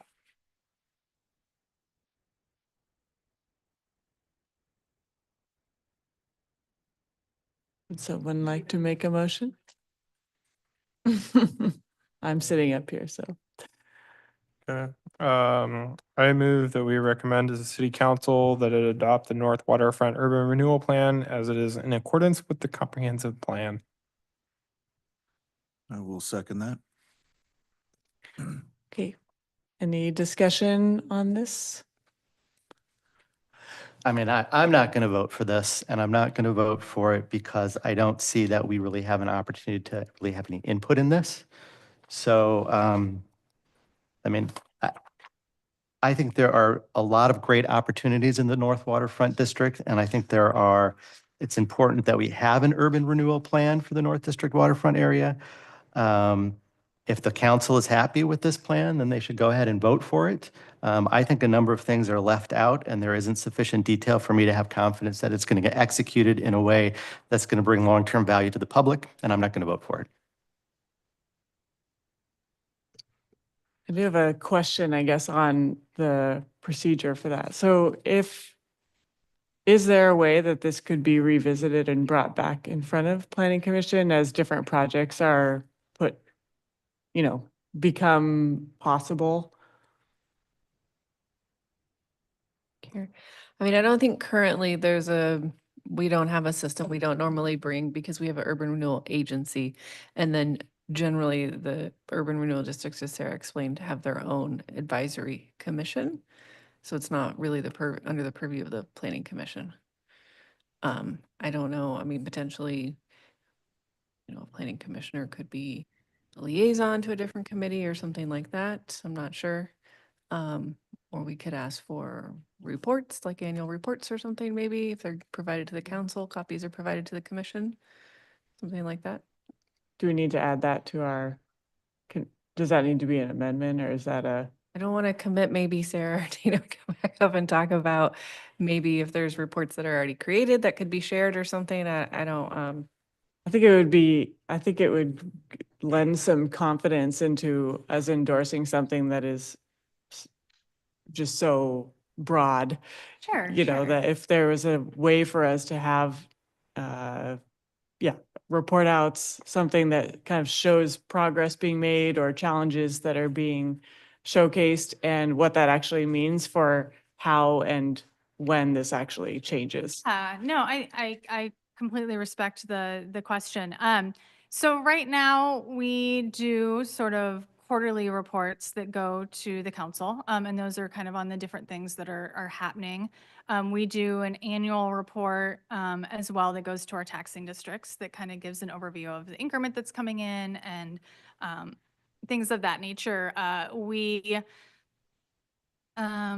could try and work out some type of, and if the commission's comfortable, working with the planning administrator on maybe, what kind of a tool might be useful as sort of this urban renewal gets up and going and working with the then advisory board on kind of something that could come sort of on an annual basis. I don't want to commit because again, if we're going to have an advisory board and I'd love for us to be able to work through the advisory board, but I do understand sort of where you're coming from. And I think there could be some type of once again, an annual check-in, which we sort of already do as part of our budget process when we're working with our different boards. So maybe that would be kind of the timing, but if the planning administrator would be open to sort of as staff being able to work on something, because it will be a couple of years before we have anything. But we'll be able to get that group in place and then try and work out something so that as we're sort of updating the agency and the council, maybe we're just including sort of planning commission on that or something of that nature. Okay. I mean, I think since the Salem Planning Commission has the broader Salem area, I think it would make sense that we're at least kept apprised of what is happening with these. And, I appreciate that those are different areas that are tied to their own advisory board, but they are still within the city of Salem. Okay. Any other discussion? Go ahead. I guess my perspective is that I guess we're telling city council, we're judging this plan based on whether or not that it meets the intent of city, adopted plans and goals and stuff. And I do think that that is the case, and I will be voting for this. Um, and I don't think that we should necessarily be like a stakeholder in that URA process, but I think that having report outs like, the URA decides, hey, this is not going great. I think that could be something that would be helpful for us, because while we might not have direct control over the URA, nor that I think that we should, we do have those levers in our wheelhouse, with the transportation system plan, the utilities master plan, stormwater master plan, all these different master plans, they come to us and we get presentations from city staff. I mean, the transportation system plan's called out here a few times, and that the projects that they're proposing for like, street improvements or the Front Street or whatever is coming out of those plans, and those plans do come before us. So I feel like that the helpful part for that would just be, get an information report on it or something. But I don't necessarily think that we need to have any say in project scoping beyond it's in the adopted plan that came before us already. So I guess that's my thought. I guess one of the challenges in evaluating this document is that, if the exercise is to identify goals that are in alignment with our Salem plan, you could simply take any of them, put them in the document, it would just by definition meet the approval criteria. So you could say it's these 4 things, and I've taken it from the plan, and therefore it's in alignment. And our job is just to say, yes, that is in fact in this plan. It's the same language, therefore it's in alignment, and we're done. We're not really asked to exercise any sort of discretion or judgment on what is included in the document, simply whether does the document have the same language as another document. That doesn't seem like a particularly good use of our time, and it doesn't seem like a particularly good use of our advisory ability. To me, what's interesting is what's left out or what is included.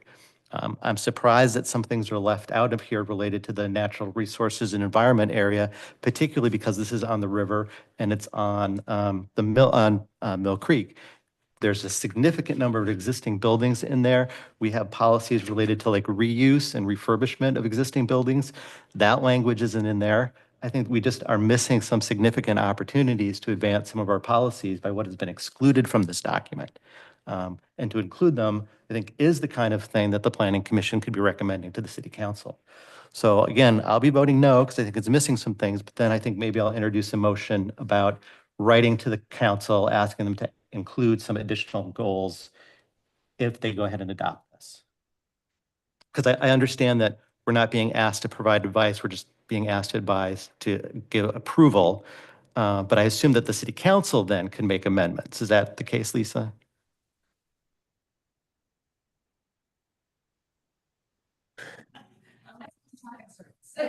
Maybe someone else's perspective would be helpful.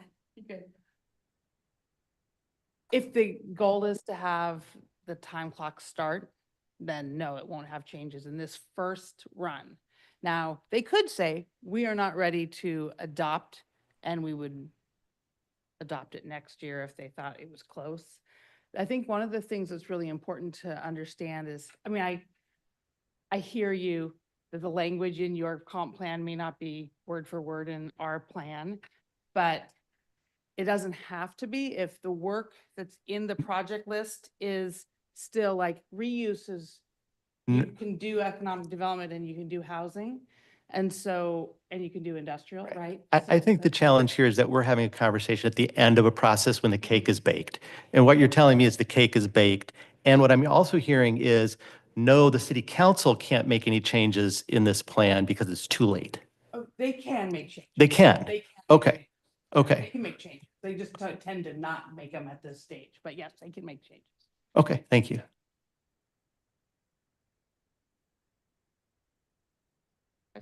No, I think you're good. Okay. Well, I do also echo some just general concerns around making a recommendation for approval on something that is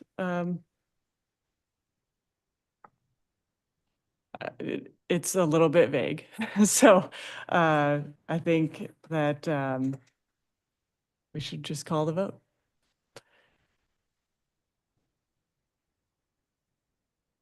Commissioner Infante, Aye. Commissioner Frybeck, Aye. Commissioner Slater, No. Commissioner Fott, No. Commissioner Rhodes. Aye. Commissioner Heller, Aye. Commissioner Levin,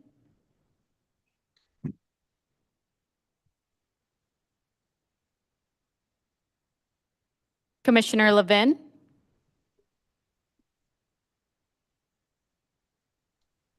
Sorry, aye. Okay. It passes.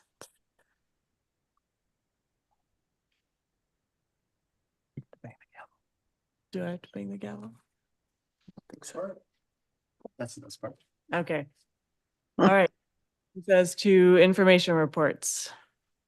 So I have a procedural question that if I'd like to make a motion, how would I go about doing this? Is now the appropriate time to make a motion? Yeah, related to this item. Yeah, I think you should do it now. Yeah, okay. Yeah, so we'll take a shot at wordsmithing this, although it will be far from accurate. So I guess what I would make a motion is that we send a letter to the city council, and that letter include statements to the effect that the commission supports the idea of a urban renewal district. We've already approved that, so that's an obvious statement. And I support that, even though I didn't vote for it. But that we would encourage the city council to look carefully at the city's natural resources and environmental policies, and consider adding several of them into the urban renewal plan. For example, the riparian area and I want to say it's the building design standards. And again, I'm kind of racing here. So we have a building design standard N.39, N.33, excuse me, as an example, and I'll just read that. The city should encourage resource efficiency in the design and retrofitting of buildings, such as employing passive solar, living building design, sustainable building materials, energy efficient systems, appliances, and home and business energy scores. That seems to be like a really important piece to add into any sort of potential funding projects for the urban renewal area. And I'll leave it at that.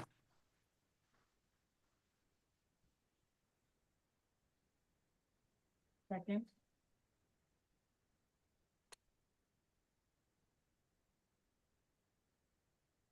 Do we need a second, or was that a second?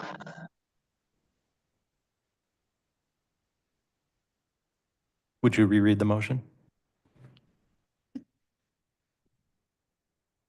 Uh-huh. Okay, that you're moving that we send a letter to the city council and let them know that you support the idea of the district, but you encourage the council to look carefully at the city's existing natural resources, plans and policies, and considering adding them into the urban renewal plan. for example, policies around riparian area and building design standards in 33, Perfect. Thank you. which I won't read all of what you don't read for have- that no, one, no, but, no. because I didn't write that part down, but. That's okay. I was just reading it for information purposes.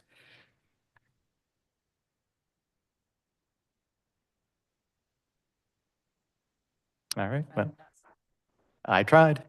Motion fails. And I know you know this, Commissioner Slater, but nothing precludes you from submitting, and nothing precludes you from submitting your individual testimony to the Oh, I city know. council when it comes, I know you know that, so. Information reports? None? Okay. Any subcommittee reports? Believe the Wetlands Committee meeting is moved to next month, August. No. Okay. Planning Administrators report.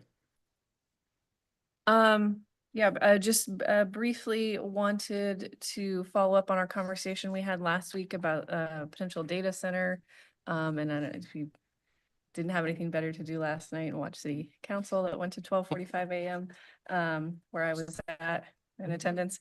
There was a discussion with the council about ex parte communications and bias. And so Tom and I just wanted to have that conversation here quickly, because as I mentioned last time, until an application is filed, we can't say exactly who the review authority would be or the appeal authority. So there is a potential that an appeal of some sort of application related to data center could come to the planning commission. There's no application that's been filed, and so ex parte communication doesn't apply currently to the commission. So you can read all the things, read all the newspaper articles, or watch the council meeting or whatever.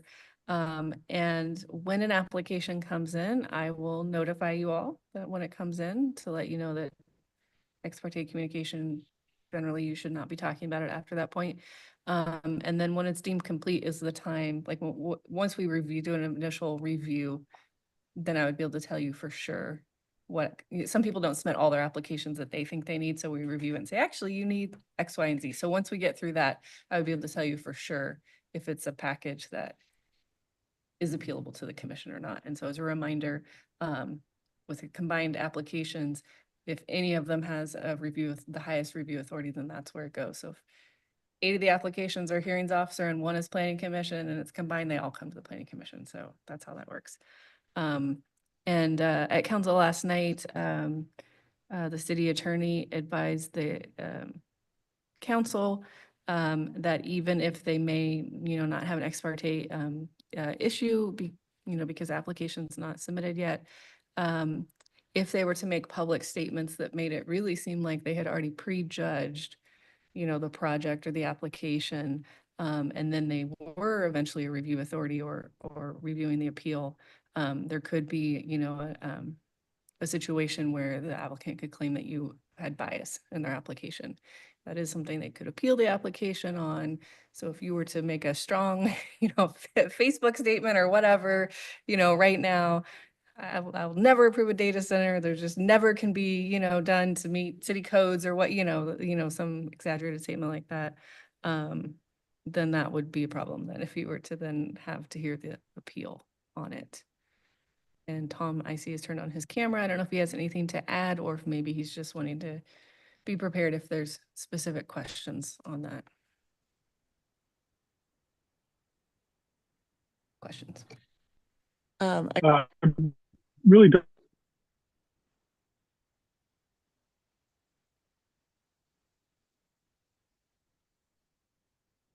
Oh, maybe you're frozen a little bit, Tom.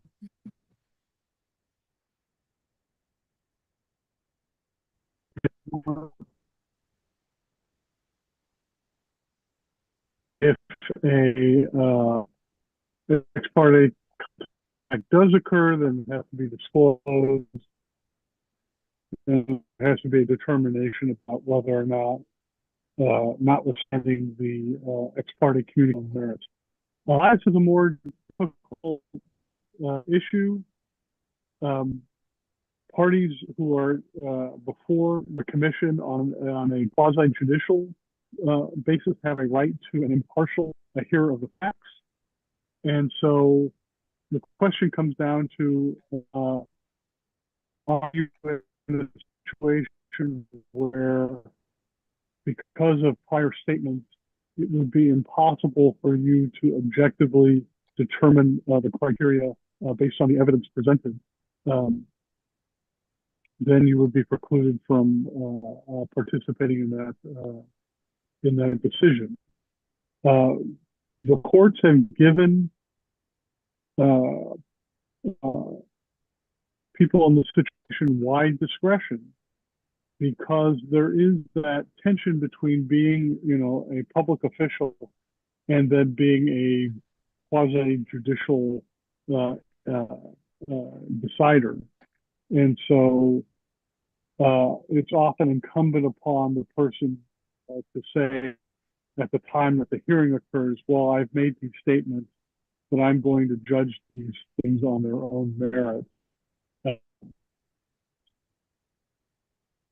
It's certainly see a situation where the statements were so strong and so adamant I think, Tom, that any sound started cutting out, Tom. disclaimers would be effective. And remember, statements of that would be that we had a chance to.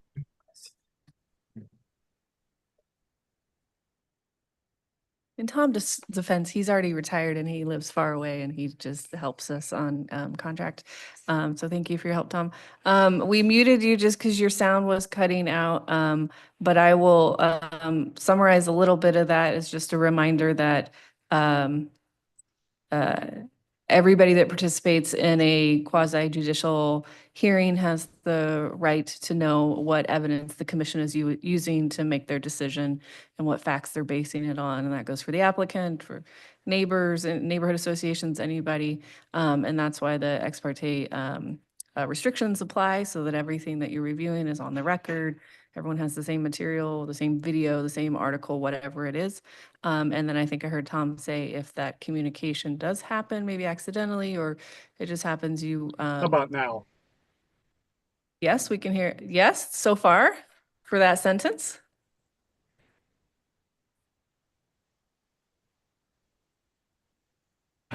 I'll just finish my sentence then. That you would have to declare it at the hearing and introduce that evidence that you had that ex parte communication. And we only got some of what you heard, Tom, but we did hear you say that there is a tension between being, an appointed official and then kind of switching into that role of conducting quasi-judicial public hearings, because as an appointed or for the council elected officials, we do a lot of broad public outreach and we want to hear what people have to think, but when there's an application, then the rules kind of switch on us there for that. But does anybody have any questions? Now, can you hear me? Yes, we can hear you. Oh, great. How much of a long diatribe did you get? Like a quarter of it. Okay. So let me, sorry about this. I'll recap. So, ex parte materials are not a problem until there's an application before the commission. If there is an ex parte contact after that, it has to be disclosed, and that's a determination about whether or not the person who received the ex parte communication can evaluate the materials on their own merits. As to bias, there's a tension between being a public official and being a quasi-judicial adjudicant. And so courts have given some leeway to public officials to, discuss in general terms what they think about an issue. But they have to, they can be fair to the applicant and impartial and judge the matter on their own, on the evidence presented and the testimony. But you can imagine that there would be a situation where somebody makes statements that are so adamant and so strong that later disclaimers that they could be fair would stretch credulity. And so that opens up an opportunity for Luba then to overturn the decision and have to send it back because there was a violation of the applicant's due process. So what we have been advising is people be judicious in their public statements about their attitudes and their opinions. I'm not telling you not to say what you think, but a lot of it depends on how you deliver the message and in what circumstances. And you should consider, the statements are such that it's going to make it difficult for you to say later that I can be fair and impartial.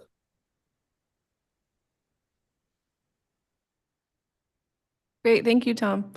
All right, thank you, Ms. Questions? I do have a question. So when it comes to data centers, I look at it like any other thing, right? What are the benefits? What are the risks? And how are the risks mitigated related to our criteria? So one of the things that I'm interested in is the energy consumption issue. So I'm just very curious, like, how does the city, what is our code? How does the city, how will you, Lisa, be looking at a potential application for a large energy user and saying, like, does this work in Salem? Like, what do you get to look at when you say, like, I mean, at the potential size of this, is it going to affect rates? Is there a grid stability issue? I don't know if any of those things are baked into the code or even possible for us to consider. Yeah, that's not a city approval criterion, water, sewer, streets, standards in the code, noise ordinance, landscaping, parking, that kind of stuff for permitted use. So they have to get power from a power provider, and that's not a city criterion. So hypothetically, we have a proposal for a large user, and that could say, we have a heat spike, demand goes up because of this facility. All of a sudden we have rolling brownouts in the rest of the city. But that isn't something that we could consider in reviewing an application. Like someone's impact on a power grid is not a land use criteria decision for us. There's nothing in the zoning code about that, correct? Okay. And I can't speak to what a power provider's criterion for determining, how and who they're going to serve and that kind of thing. Yeah. Right.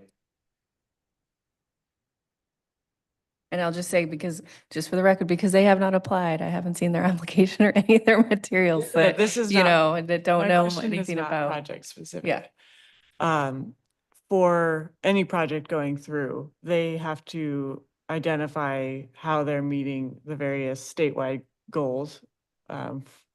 And I can't remember what the extents of our climate friendly and equitable communities, like what the extents of those are and how that impacts new projects coming in. And Yeah. does it add additional criterion for you to review against? Yeah, so when something's a permitted use, the assumption is the goals have already been met if they're meeting what's in the development code. So like it was the city's burden to put the goals and the comp plan into the code, and you apply the code directly, the zoning code, right, directly to an application. So unless they're asking to change the comprehensive plan designation, for example, you don't have to address the statewide planning goals. If they're asking to change the zone, then you address the comp plan, but they don't have to, for example, do an analysis of how their project complies with the comp plan. They have to do an analysis of how their project complies with the very specific standards that are in the code. So it's our burden to have put things in the code. So by putting data centers into as a permitted use, the city made an assumption that a data center is an appropriate use given all of our city policies. Yes, that's how the system works. I will say, when I've had Bryce do some research of like when data centers were added into this zone, and it was part of the rewrite of the entire development code, Unified Development Code which was adopted in 2014. It was like a 4-year project. And we were taking very specific uses in the standard industrial classification system. We used to use the 1987 version, which was quite out of date, and coming up with a broad use, category to apply to the zones. And data centers then were more like servers and web hosting and stuff.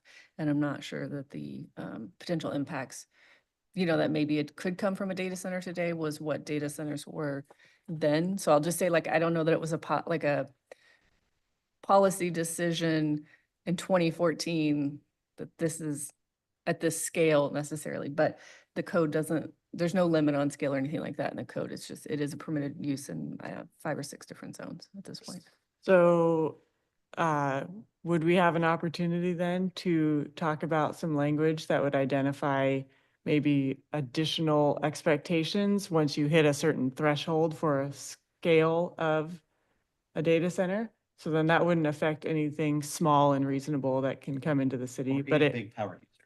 sure, but it would affect very large scale centers that might come in and impact, negatively the city. Yeah. How do we start that process? Through the zoning code, you can put limitations and qualifications on specific uses. So for example, thinking back to the appeal we had recently, we were talking about the MUR zone. We allow manufacturing in that zone, but only 10,000 square feet when you sell something on the site, right? That's a example of a limitation or qualification on that specific use in that zone. So there's a way to do that. Uses can also be special uses where we say you can do it, but only if you meet these very specific standards. An example is an accessory dwelling unit. You can do it in the zone, and here's the standards for that specific use, different setbacks, different height than maybe the main zone has. Something can be a conditional use, and then it's more broad and open and discretionary. So all those things could be done through a code amendment, and obviously through a code amendment is the way to determine the process, if you want to change what uses are allowed or how they're allowed. Code amendments can be initiated by staff, the city council, or the planning commission. Although I will, just advise, like we've talked about many times, that when the limitation is just staff capability and time to like do an amendment. So, if we already have a work plan or something. So, and I did forget to say in my update, it's not on the flight sheet, but our housing code amendment public hearing we're expecting will be September 8th. So hopefully you'll all be there for that night. It'll be a pretty big package that we're going to go over. I'm sure if I back, yeah. So I guess based on what I've heard is that when the data centers were included as an allowable use all the way back in 2014, what a data center was 12 years ago is substantially different than, I guess, what a data center is today.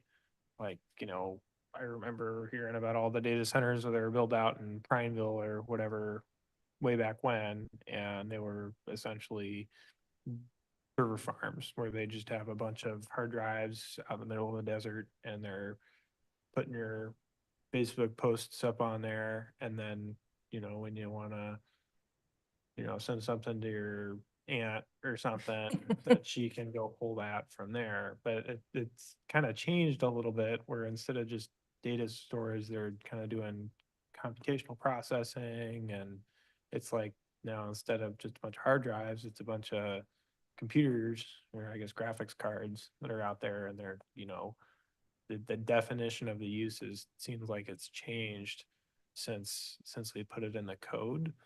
I'm not sure if that's ever been the case with any other uses that we have in our land use code, but is the burden on the city to change the allowable use when the actual definition of what that use is changes over time?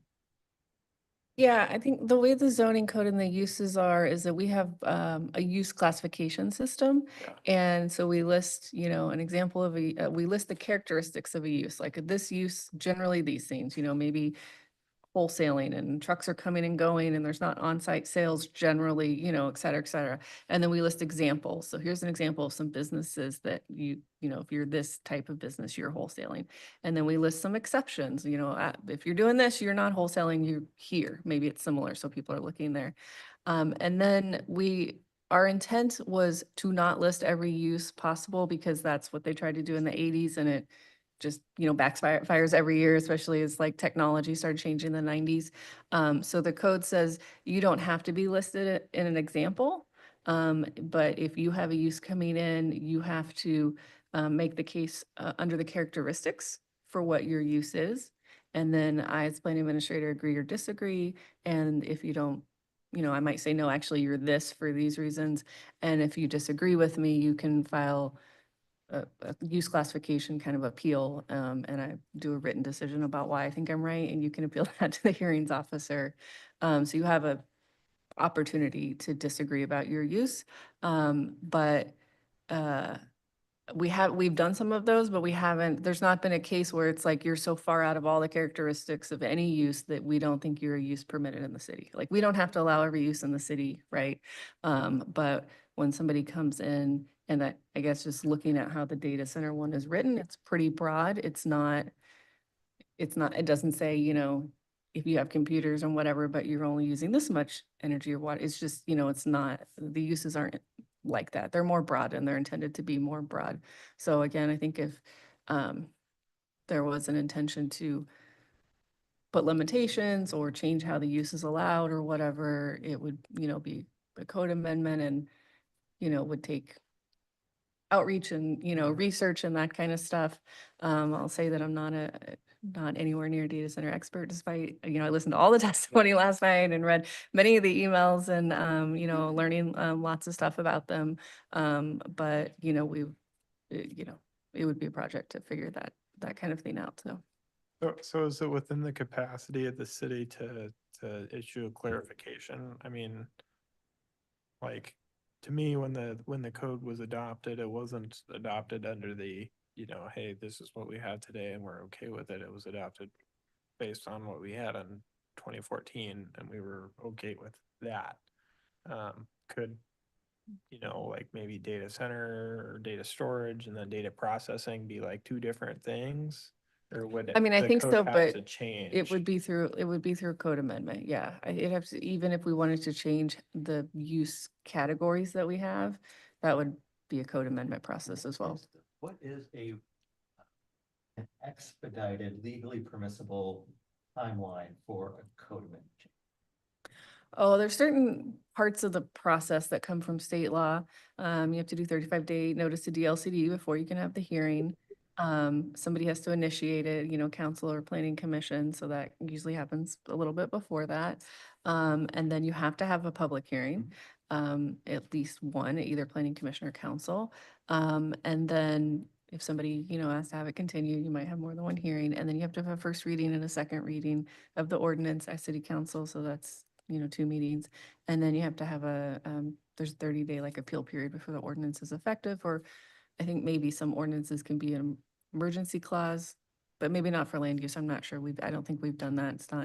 There's usually not a land use emergency for us. So, and that doesn't assume any time for staff to like do the research, put together, you know, proposals, and that would assume that whatever is brought forth is what's, you know, adopted that night of the hearing or whatever. But like, I would say like a really, really fast code amendment is like a, you know, 4-month, but generally, you know, code amendments, 6 to 9 month kind of process, depending on staff time and stuff. I have a question with what we're talking about, code amendments. Something like this, it's new in Salem. And we've looked at, there's other cities around the state that have data centers.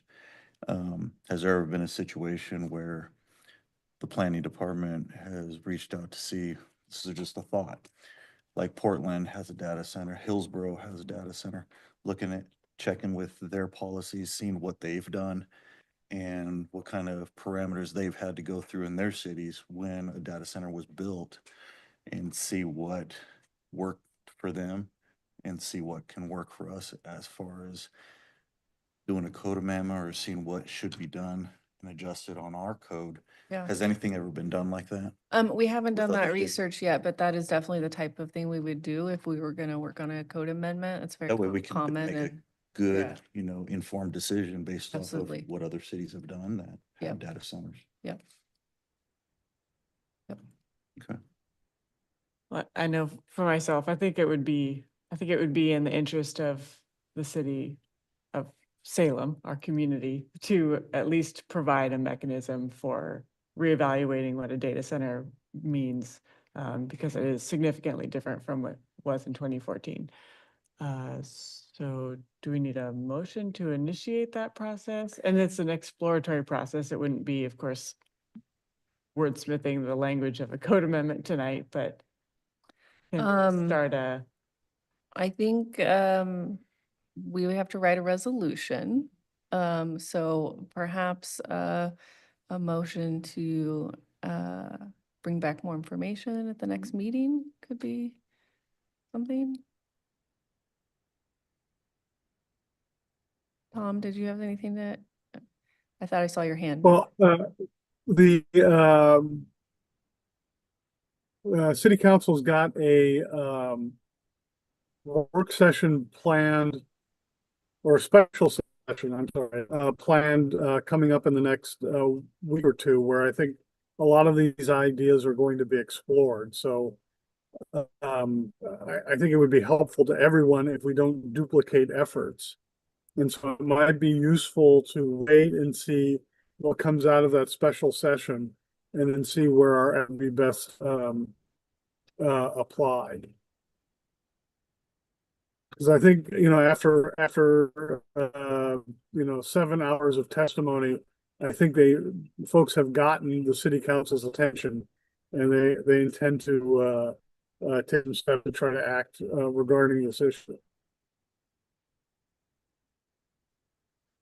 Yeah, maybe slightly inappropriate to get out in front of the council if they're gonna take it up at the next meeting, yeah.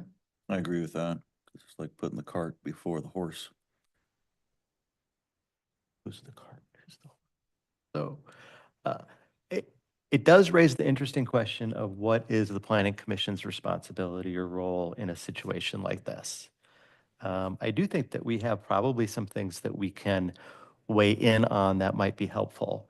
I think the conversation that we just had right now, the fact that the city doesn't have any sort of mechanism that allows us to evaluate a proposal based on energy use or some other impacts seems to be like an important omission, that whether or not it affects the current conversation might be useful for a future conversation. I mean, that seems to me like one of these things that we can weigh in on. I also think that, you know, what's unique about the Planning Commission is that we really do focus, we have an obligation to figure out how to mitigate issues. So we aren't here just like, oh, we don't like a data center, but we have to identify what are the issues and can we condition them to make this an approval? That's a very different kind of mindset that I think that other people that aren't in planning don't have to have. So for me, the question is, what are the possible impacts and what tools do we have to mitigate those impacts and where don't we have tools? And it sounds like in the case of energy consumption, we may not have any tools and that's a problem. So we want to, at least down the road, equip ourselves with some tools. Similarly, water use. I assume if someone says they want to use X amount of water, does the city say we don't have that much, you can't use it, or do we just approve it? I mean, what if we have a big water user? Do we say we don't have that much water? Yeah, I don't know the answers to that. Right. So it seems like there are some issues that we can have a conversation of, and maybe some issues related to scale. Like data center typically isn't a problem, but the scale of this operation. Maybe there are other operations that are, increasing in size where we might say, oh, maybe if it's at this scale, we ought to have a closer, maybe it ought to be a conditional use permit if it exceeds a certain scale. So I think there are some useful conversations that we can have that doesn't get ahead of the council or prejudice the issue if it should ever come before us. And I did forget to mention, again, if you didn't watch the meeting, I'll know why. Last night that they did pass a motion from Councilor Varney to create a task force. It doesn't call out planning commission commissioners as members. But the motion was to create a task force of 9 members with a mix of council members, citizens at large, union representatives, and 1 representative from an organization that leads workforce development. Empower them to facilitate 3 town hall discussions about the subject of data centers, empower them to evaluate available models at national, state, and community level, and draft recommendations for a principle-driven approach to managing data center growth, and direct back to the city council no later than the end of this year with a draft proposal. So it could be that through the task force, like a lot of those conversations could take place. And I don't know, maybe perhaps would want to ask for planning commissioner to be on the task force. I don't know. There was a little bit of discussion about how are people being picked last night, and I think the city attorney said they're mayoral appointments because it's a technically a committee which fall under the mayor's scope. So that could be a way to and or participate as community members, at the task force meetings.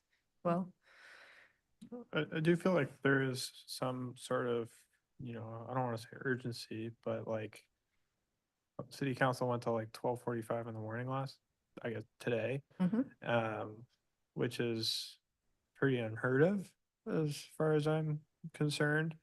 And it's, I know our housing production strategy, we started that, and it started with all these conversations, and we go through the draft, and we could do the committee, and we do the thing and then whatever. And then by the time, we actually get to changing the code, it's like 2.5 years after, the first time that we looked at this. And, I think don't get people showing up to city council a bunch if they're looking to change something in 2.5 years from now. You get a bunch of people showing up to city council because there's something right now that needs to change. Yeah. And that it's really not working for them. And, it's not to say that, I'm not expecting anything to change for this potential application. But, to me, the community has demonstrated a concern significant enough for this specific use type, and generally, I guess, the whole city, that, something quicker than a draft report by December 31st, to which may or may not be actioned upon. I feel like that they're expecting something sooner. So, I remember my first planning commission meeting was a land use hearing on, I think it was like a adult daycare center in South Salem, where the conditional use was in I think it was like a single family neighborhood, and we had like a hour-long discussion about how many was it Chariots buses could come by and drop off people, and then we changed the amount of participants by 6 people to make it conducive to the use. And to me, what a data center has changed so much in 12 years, that simply just making the use conditional citywide would, to me, make sense. I don't want to overstep city council and say that, I don't want to toss their whole thing out, but obviously, if we start the conversation somewhere, we don't have to wait till December to then finalize the draft and then, start that clock, and then people get answers 12 months from now, or maybe a year, or 2 years or longer. So we can at least start having that conversation before, we get, I don't know, 10 data centers that we were basically required to look at from a judicial perspective, rather than is this right for our community? Because we had that, is this right for our community discussion 12 years ago, when we frankly didn't know what a data center would look like 12 years from now. So I guess that's my perspective. Um, so I personally think a motion for a code amendment is appropriate. But like I said, I've been partial to, I guess, any existing or future application, and I'm able to judge that with judicial intent, based on the code. But I think that the code that we have today isn't matching the, what the community wants. And I think we heard that pretty clearly, so.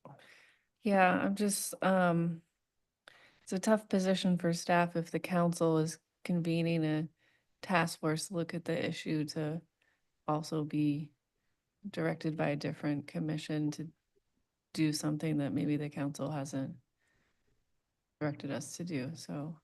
Wouldn't it be in? Right, but I I can't speak for what the council's gonna do or the task force or what, Those are different, I have no idea, right? So it's hard to, know that what they've done so far, what that they've decided to do is to form a task force to look at the issue.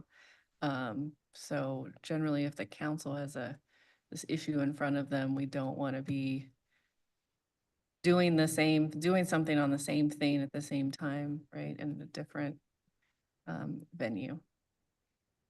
Can we write a letter to them, to the task force with our thoughts? Absolutely.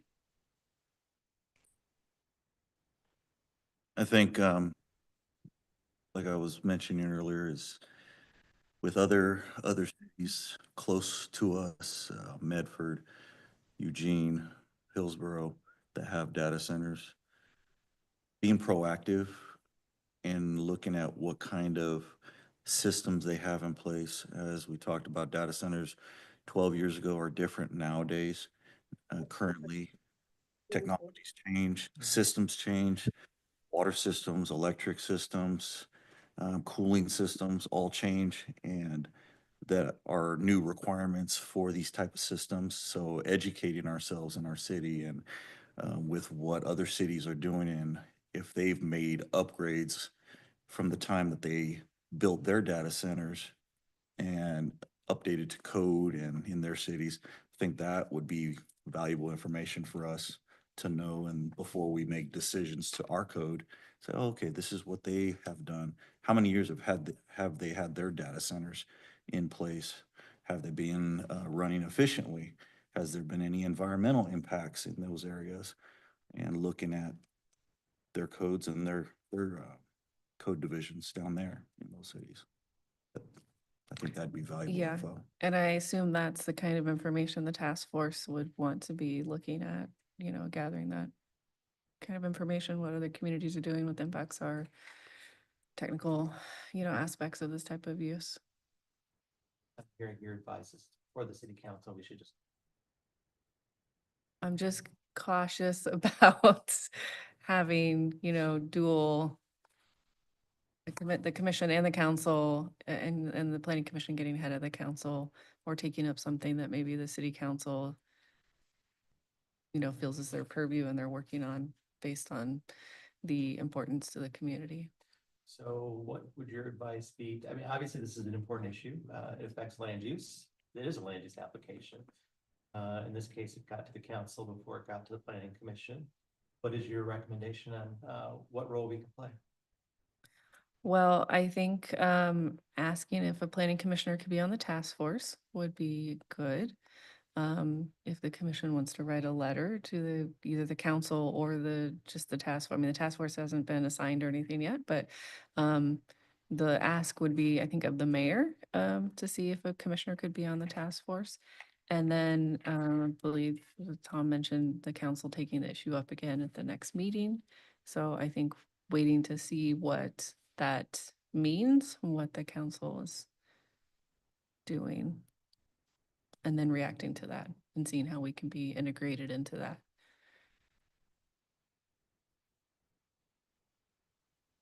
I like the idea of writing a letter.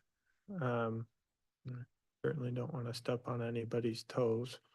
But so I think a possible letter could be an ask to the council to, or maybe the mayor or whomever would be making the decision to include a commissioner on this task force, and then to consider the allowable uses, or sorry, consider the zones within the city that allow data centers, but outright. And possibly making those uses conditional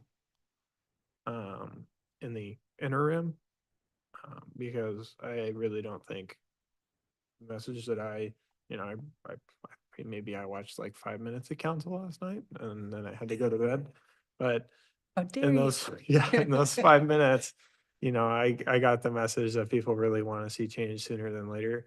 And, I know how a lot of these planning and studies and things work because they take a while. So I think just that interim thing would be good. So potentially a motion to have us draft a letter from the planning commission to the city council recommending that they look at doing a code amendment to limit the use in some way?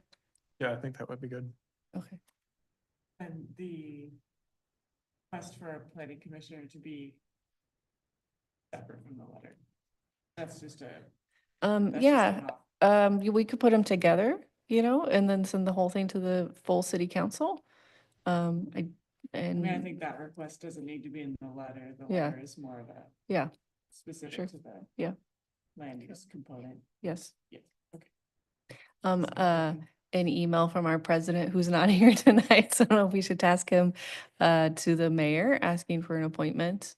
Could be a way to go, or vice president in lieu of the president being here, if you would want to write an email to the mayor and copy me or something like that, saying that you understand that there's a task force and why the importance of like having a planning commissioner on there could be one way to handle that separately from a official letter. In that letter, would it be appropriate to be able to ask or request, in addition, having the city council look at other cities who have data centers? And so they can make a good informed decision, based on what other cities are doing, and not just us make our city, who doesn't have a data center, making a decision without good information from other cities who do. I agree with Commissioner Infante. I think there's lots of cities out there that do have data centers, and certainly we don't want to be super reactionary in this sense. And we just actually been put up out there in the past. So I think that information could be useful.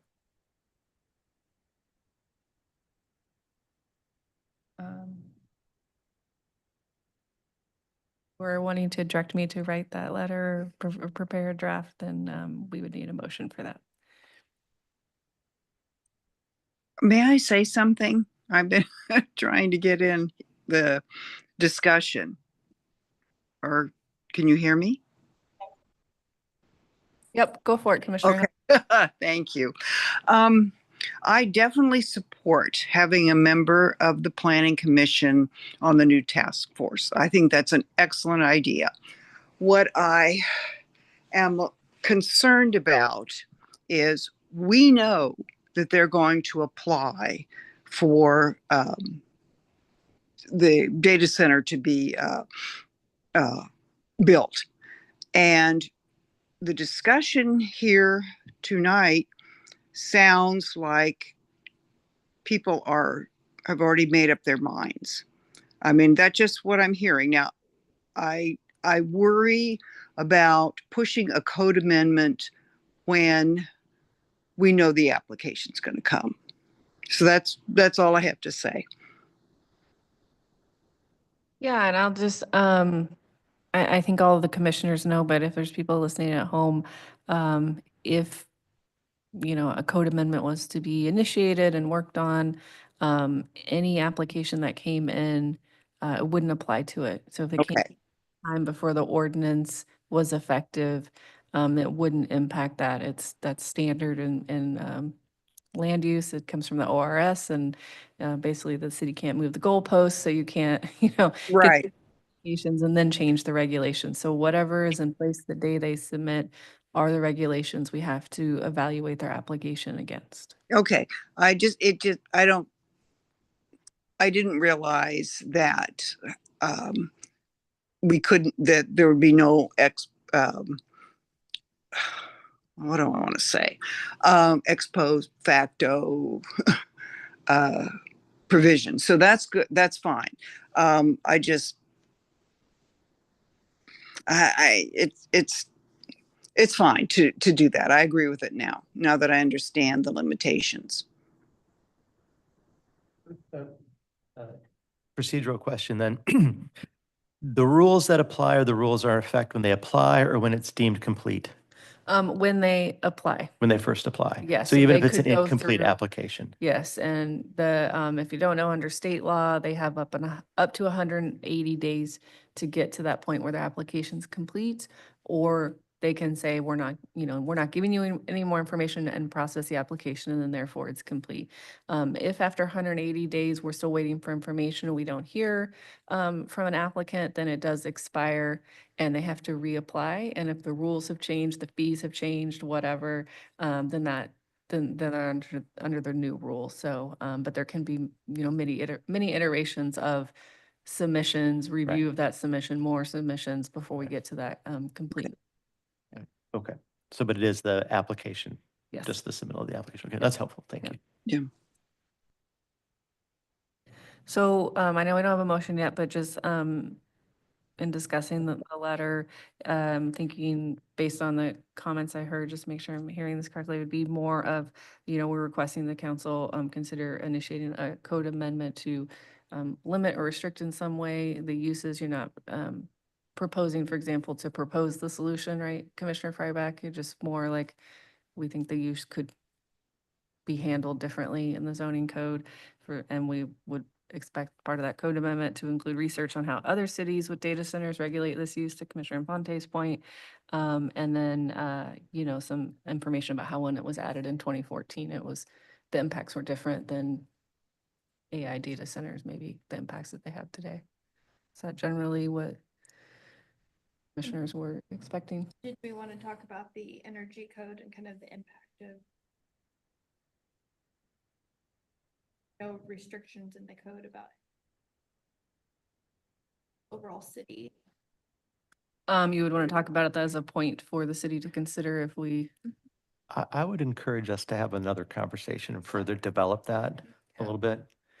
Yeah, because I feel like And I guess, I haven't fully wrapped my mind around what that is and what we could do about it. And yeah, I think that would be a larger conversation too with our providers. Is You that know, a like- statewide conversation more? Yeah, I mean, potentially. To meet the statewide and Right. it's just how many variances can. If you don't turn on your mic, you can't be heard. Thank you, Commissioner Levin. We were just saying that the energy code, they will have to, any project has to meet the current energy code that we have in effect for the state of Oregon as one component, but that's not a zoning regulation. That's simply a building code. Yeah, absolutely. So there are other state, federal regulations that apply to all developments in the city, depending on the situation, that aren't necessarily regulated or governed by the land use code. the land use code. I guess the Correct. question is like, do we see a world in which there are some things that operate at such a scale that they will have, a profound impact on the availability of utilities and resources for the rest of the community? And it seems like we have one instance now where that might be Yeah. the case. And are there others, or, yeah, how do we deal with that? Yeah. Yeah, I guess I'd have to think about that or do more research to see if it's an appropriate thing to bring in energy standards when we're not the provider. Great. We're the water provider. Exactly, yes. So I want 1,000,000 gallons of water. You can't have it. Yeah, and I am not the person to speak to how many gallons of water we, have or provide, or our facility size. We have utility planners. We're here recently, right, to talk about the wastewater master plan, and all kinds of engineers and public works. So that will be part of any sort of application. We, always review that kind of information, and because they haven't submitted an application, I can't speak to that at all, but obviously, yes, a lot of the testimony last night was about water and water usage, so that is a serious concern the community has. But if somebody came in, put an application in for, I don't know, like a cloud factory, like a big, they just take a bunch of water and they just evaporate it. That's their whole thing. Maybe they make a bunch of money on it. Could the city, deny that application? Or maybe if I opened up a big factory and it just was like city water connection, a straight pipe into the river. Like, could the city say, no, you can't build that. You're just dumping all your water into the, like, do we have grounds to deny? That's an interesting application? hypothetical. I know we do have regulations on discharge, so I'm not sure, but I get what you're saying, and I honestly, I don't know the answer. That's never come up in any land use application that I've ever reviewed, and, if somebody's listening thinking, how can the planning administrator review it if she doesn't know that? It's not, I'm not the one doing every technical aspect of this review, right? So it will go out to Yeah. all the appropriate city staff for their portions, our traffic engineer, our street folks, our natural resources, our engineers, and they will look at their specific portions and determine how it meets their regulations, which, Public Works design standards, our adopted master plans, that kind of thing, and then whatever applies to them out of the zoning code as well. So that was one of the main questions last night, and it is frustrating that we don't have an application. We just know they said they're going to apply at some point, and so we don't have, normally when we talk about land use issues, we can say, well, in their application on this page, or, we'll send those questions, or we'll have a public hearing and we can ask the applicant to come up and speak to that, and we're not at that point yet, so it's hard to. The general concern, I think, for planning commission is that if it's an outright permitted use with no strings attached, really, then it wouldn't ever go through a public process. It would simply be a staff level approval, and it would, It would have a public Move hearing if it forward. was appealed. right, but that Yes. still requires an outside effort. It's not it's not an assumed public process in Absolutely. the normal. Yeah, or in- and the way it is currently is a Yes. permitted And if it's use. appealed, it could be appealed to a hearing officer. Is that correct? Yes, depending on which applications they end up needing and submitting. Right. Yes. So even if there's an application and it requires all sorts of conditions of approval, that's still a type 2 administrative procedure that goes to a Yes. hearings officer. Yes. Right. So what route would bring it to the planning commission or the city council? We haven't identified any route that it would go to city council, mostly because they are prohibited under state law from calling up administrative applications. They used to, and actually, if you look in our zoning code, it does say they could call certain ones up for a review, like a, subdivisions, partition, site plan review.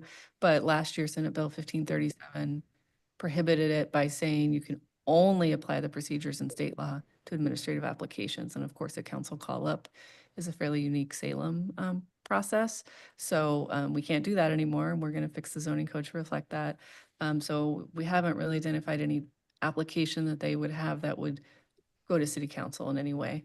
Most of the applications we've identified would be hearings officer review. Site plan review is our administrative zoning review of a permitted use. So does it meet its setbacks? Does it meet its height? Does it, if there's some sort of discretion, they have a traffic study, they're asking for a zoning adjustment, we need to place conditions, then it rises to the level of site plan review where we send notice. If they meet every single standard and they don't have any traffic studies or anything, we don't even send notice, right? We just review it, write up our decision about how it meets the zoning code, and then they can get their building permit. And that's intended that, like, if you are permitted use and you're meeting the things, you shouldn't have to go through a public hearing, right? But because there's some discretion, like if they ask for zoning adjustment or previously they had applied for tree variance, it expired, like if they were to ask for tree variance again, those things raise it to a level of discretion, but it's limited discretion, so hence it doesn't require a full public hearing. You know, a land division appeal comes to planning commission. They were to say, hey, actually, we want to do a partition as part of this, partition appeals come to planning commission. So that's why it's hard to say. It's like, well, they didn't say they want to do a partition, but you don't necessarily know until you get somebody's full application and see what they're doing. And they will never do a partition. Yeah, that kind of thing. But the site plan review itself, zoning adjustments, driveway approach permits, those all are appealable to the hearings officer.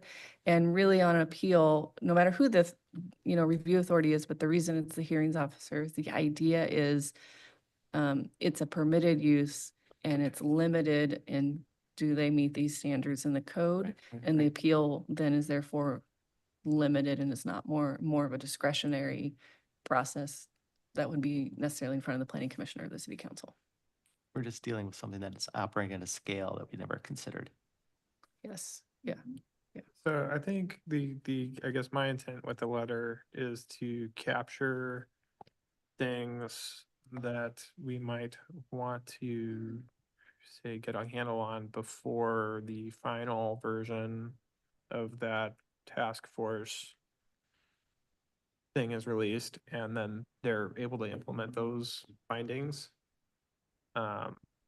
So like asking the council, or telling them, hey, we think you should consider this ahead of time. And my thought is specifically changing, allowable uses for data centers from I think it's like an A for allowed to a C. It's like a one-letter change. And that conditional allowable use would allow that discretionary level review to happen at planning commission and city council, correct? Yeah, currently under the code, conditional uses go to the hearings officer for the initial hearing and then are appealable to the planning commission, but the council could call it up instead of having an appeal. But as a reminder, that's one of the procedural changes we are proposing to change in the housing code amendment, is to have conditional uses and zone changes come to the planning commission for the initial hearing instead. I think that could change specifically is reasonable. Yeah. But yeah, I guess I think that changing that one letter will in the, it's not, obviously it's not going to be perfect. And I'm assuming that whatever task force that council comes out of is gonna, maybe they decide outright, we don't want any data centers, or maybe they want to specify data centers that are this square footage and this height and this whatever are allowed, and then they can get into the nitty gritty of as far as that goes. But the level of public interest that we've seen come in about about the specific use, it's way more than like that daycare center that we saw in that single family zone. And, we were out of here before 1 a.m. And so I think just the level of public interest supports that change. So are you saying you would want the letter to recommend that they do a quicker amendment? Consider doing a quick amendment to change it from permitted to conditional and then work on through the task force on broader I think zoning so. code changes? Is that what you're saying? Yes. Okay. Interim solution? Yeah. And sharing with the task force our thoughts as far as key points their findings are going to be, and be able to make decisions towards the data center. Like, again, looking at other cities, seeing what they've done, what kind of codes they have, what kind of systems they have, how does it impact? So that way that task force has task A, B, C, D. Yeah. Okay, these are important things that the planning commission's kind of that's discussing, and key points of interest. B issues, and that's addressing some of what the city of Salem's brought up yesterday. Okay, so I think Lisa probably has a good sense of what we want the letter to say. So that all we need really is a motion for her to draft a draft that we will then review. Draft a draft. Yeah, draft the letter, and you could do a motion to authorize the vice president to send an email to the mayor requesting planning commission represented on the task force. You could do that in the same motion if So moved. one, okay. Second? Okay, any discussion? Please call a vote. Commissioner Levin, No, Commissioner Infante, Aye. Commissioner Frybeck, Commissioner Slater, Aye. Commissioner Fott, Aye. Commissioner Rhodes, Aye. Commissioner Heller.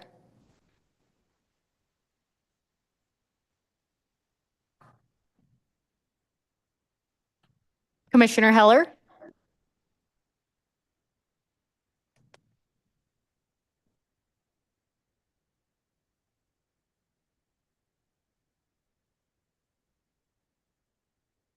Commissioner Heller, you're trying to speak. Hello? we hear you. Okay, yes, I vote yes. Thank you. Mm-hmm. Motion passes. Thank you.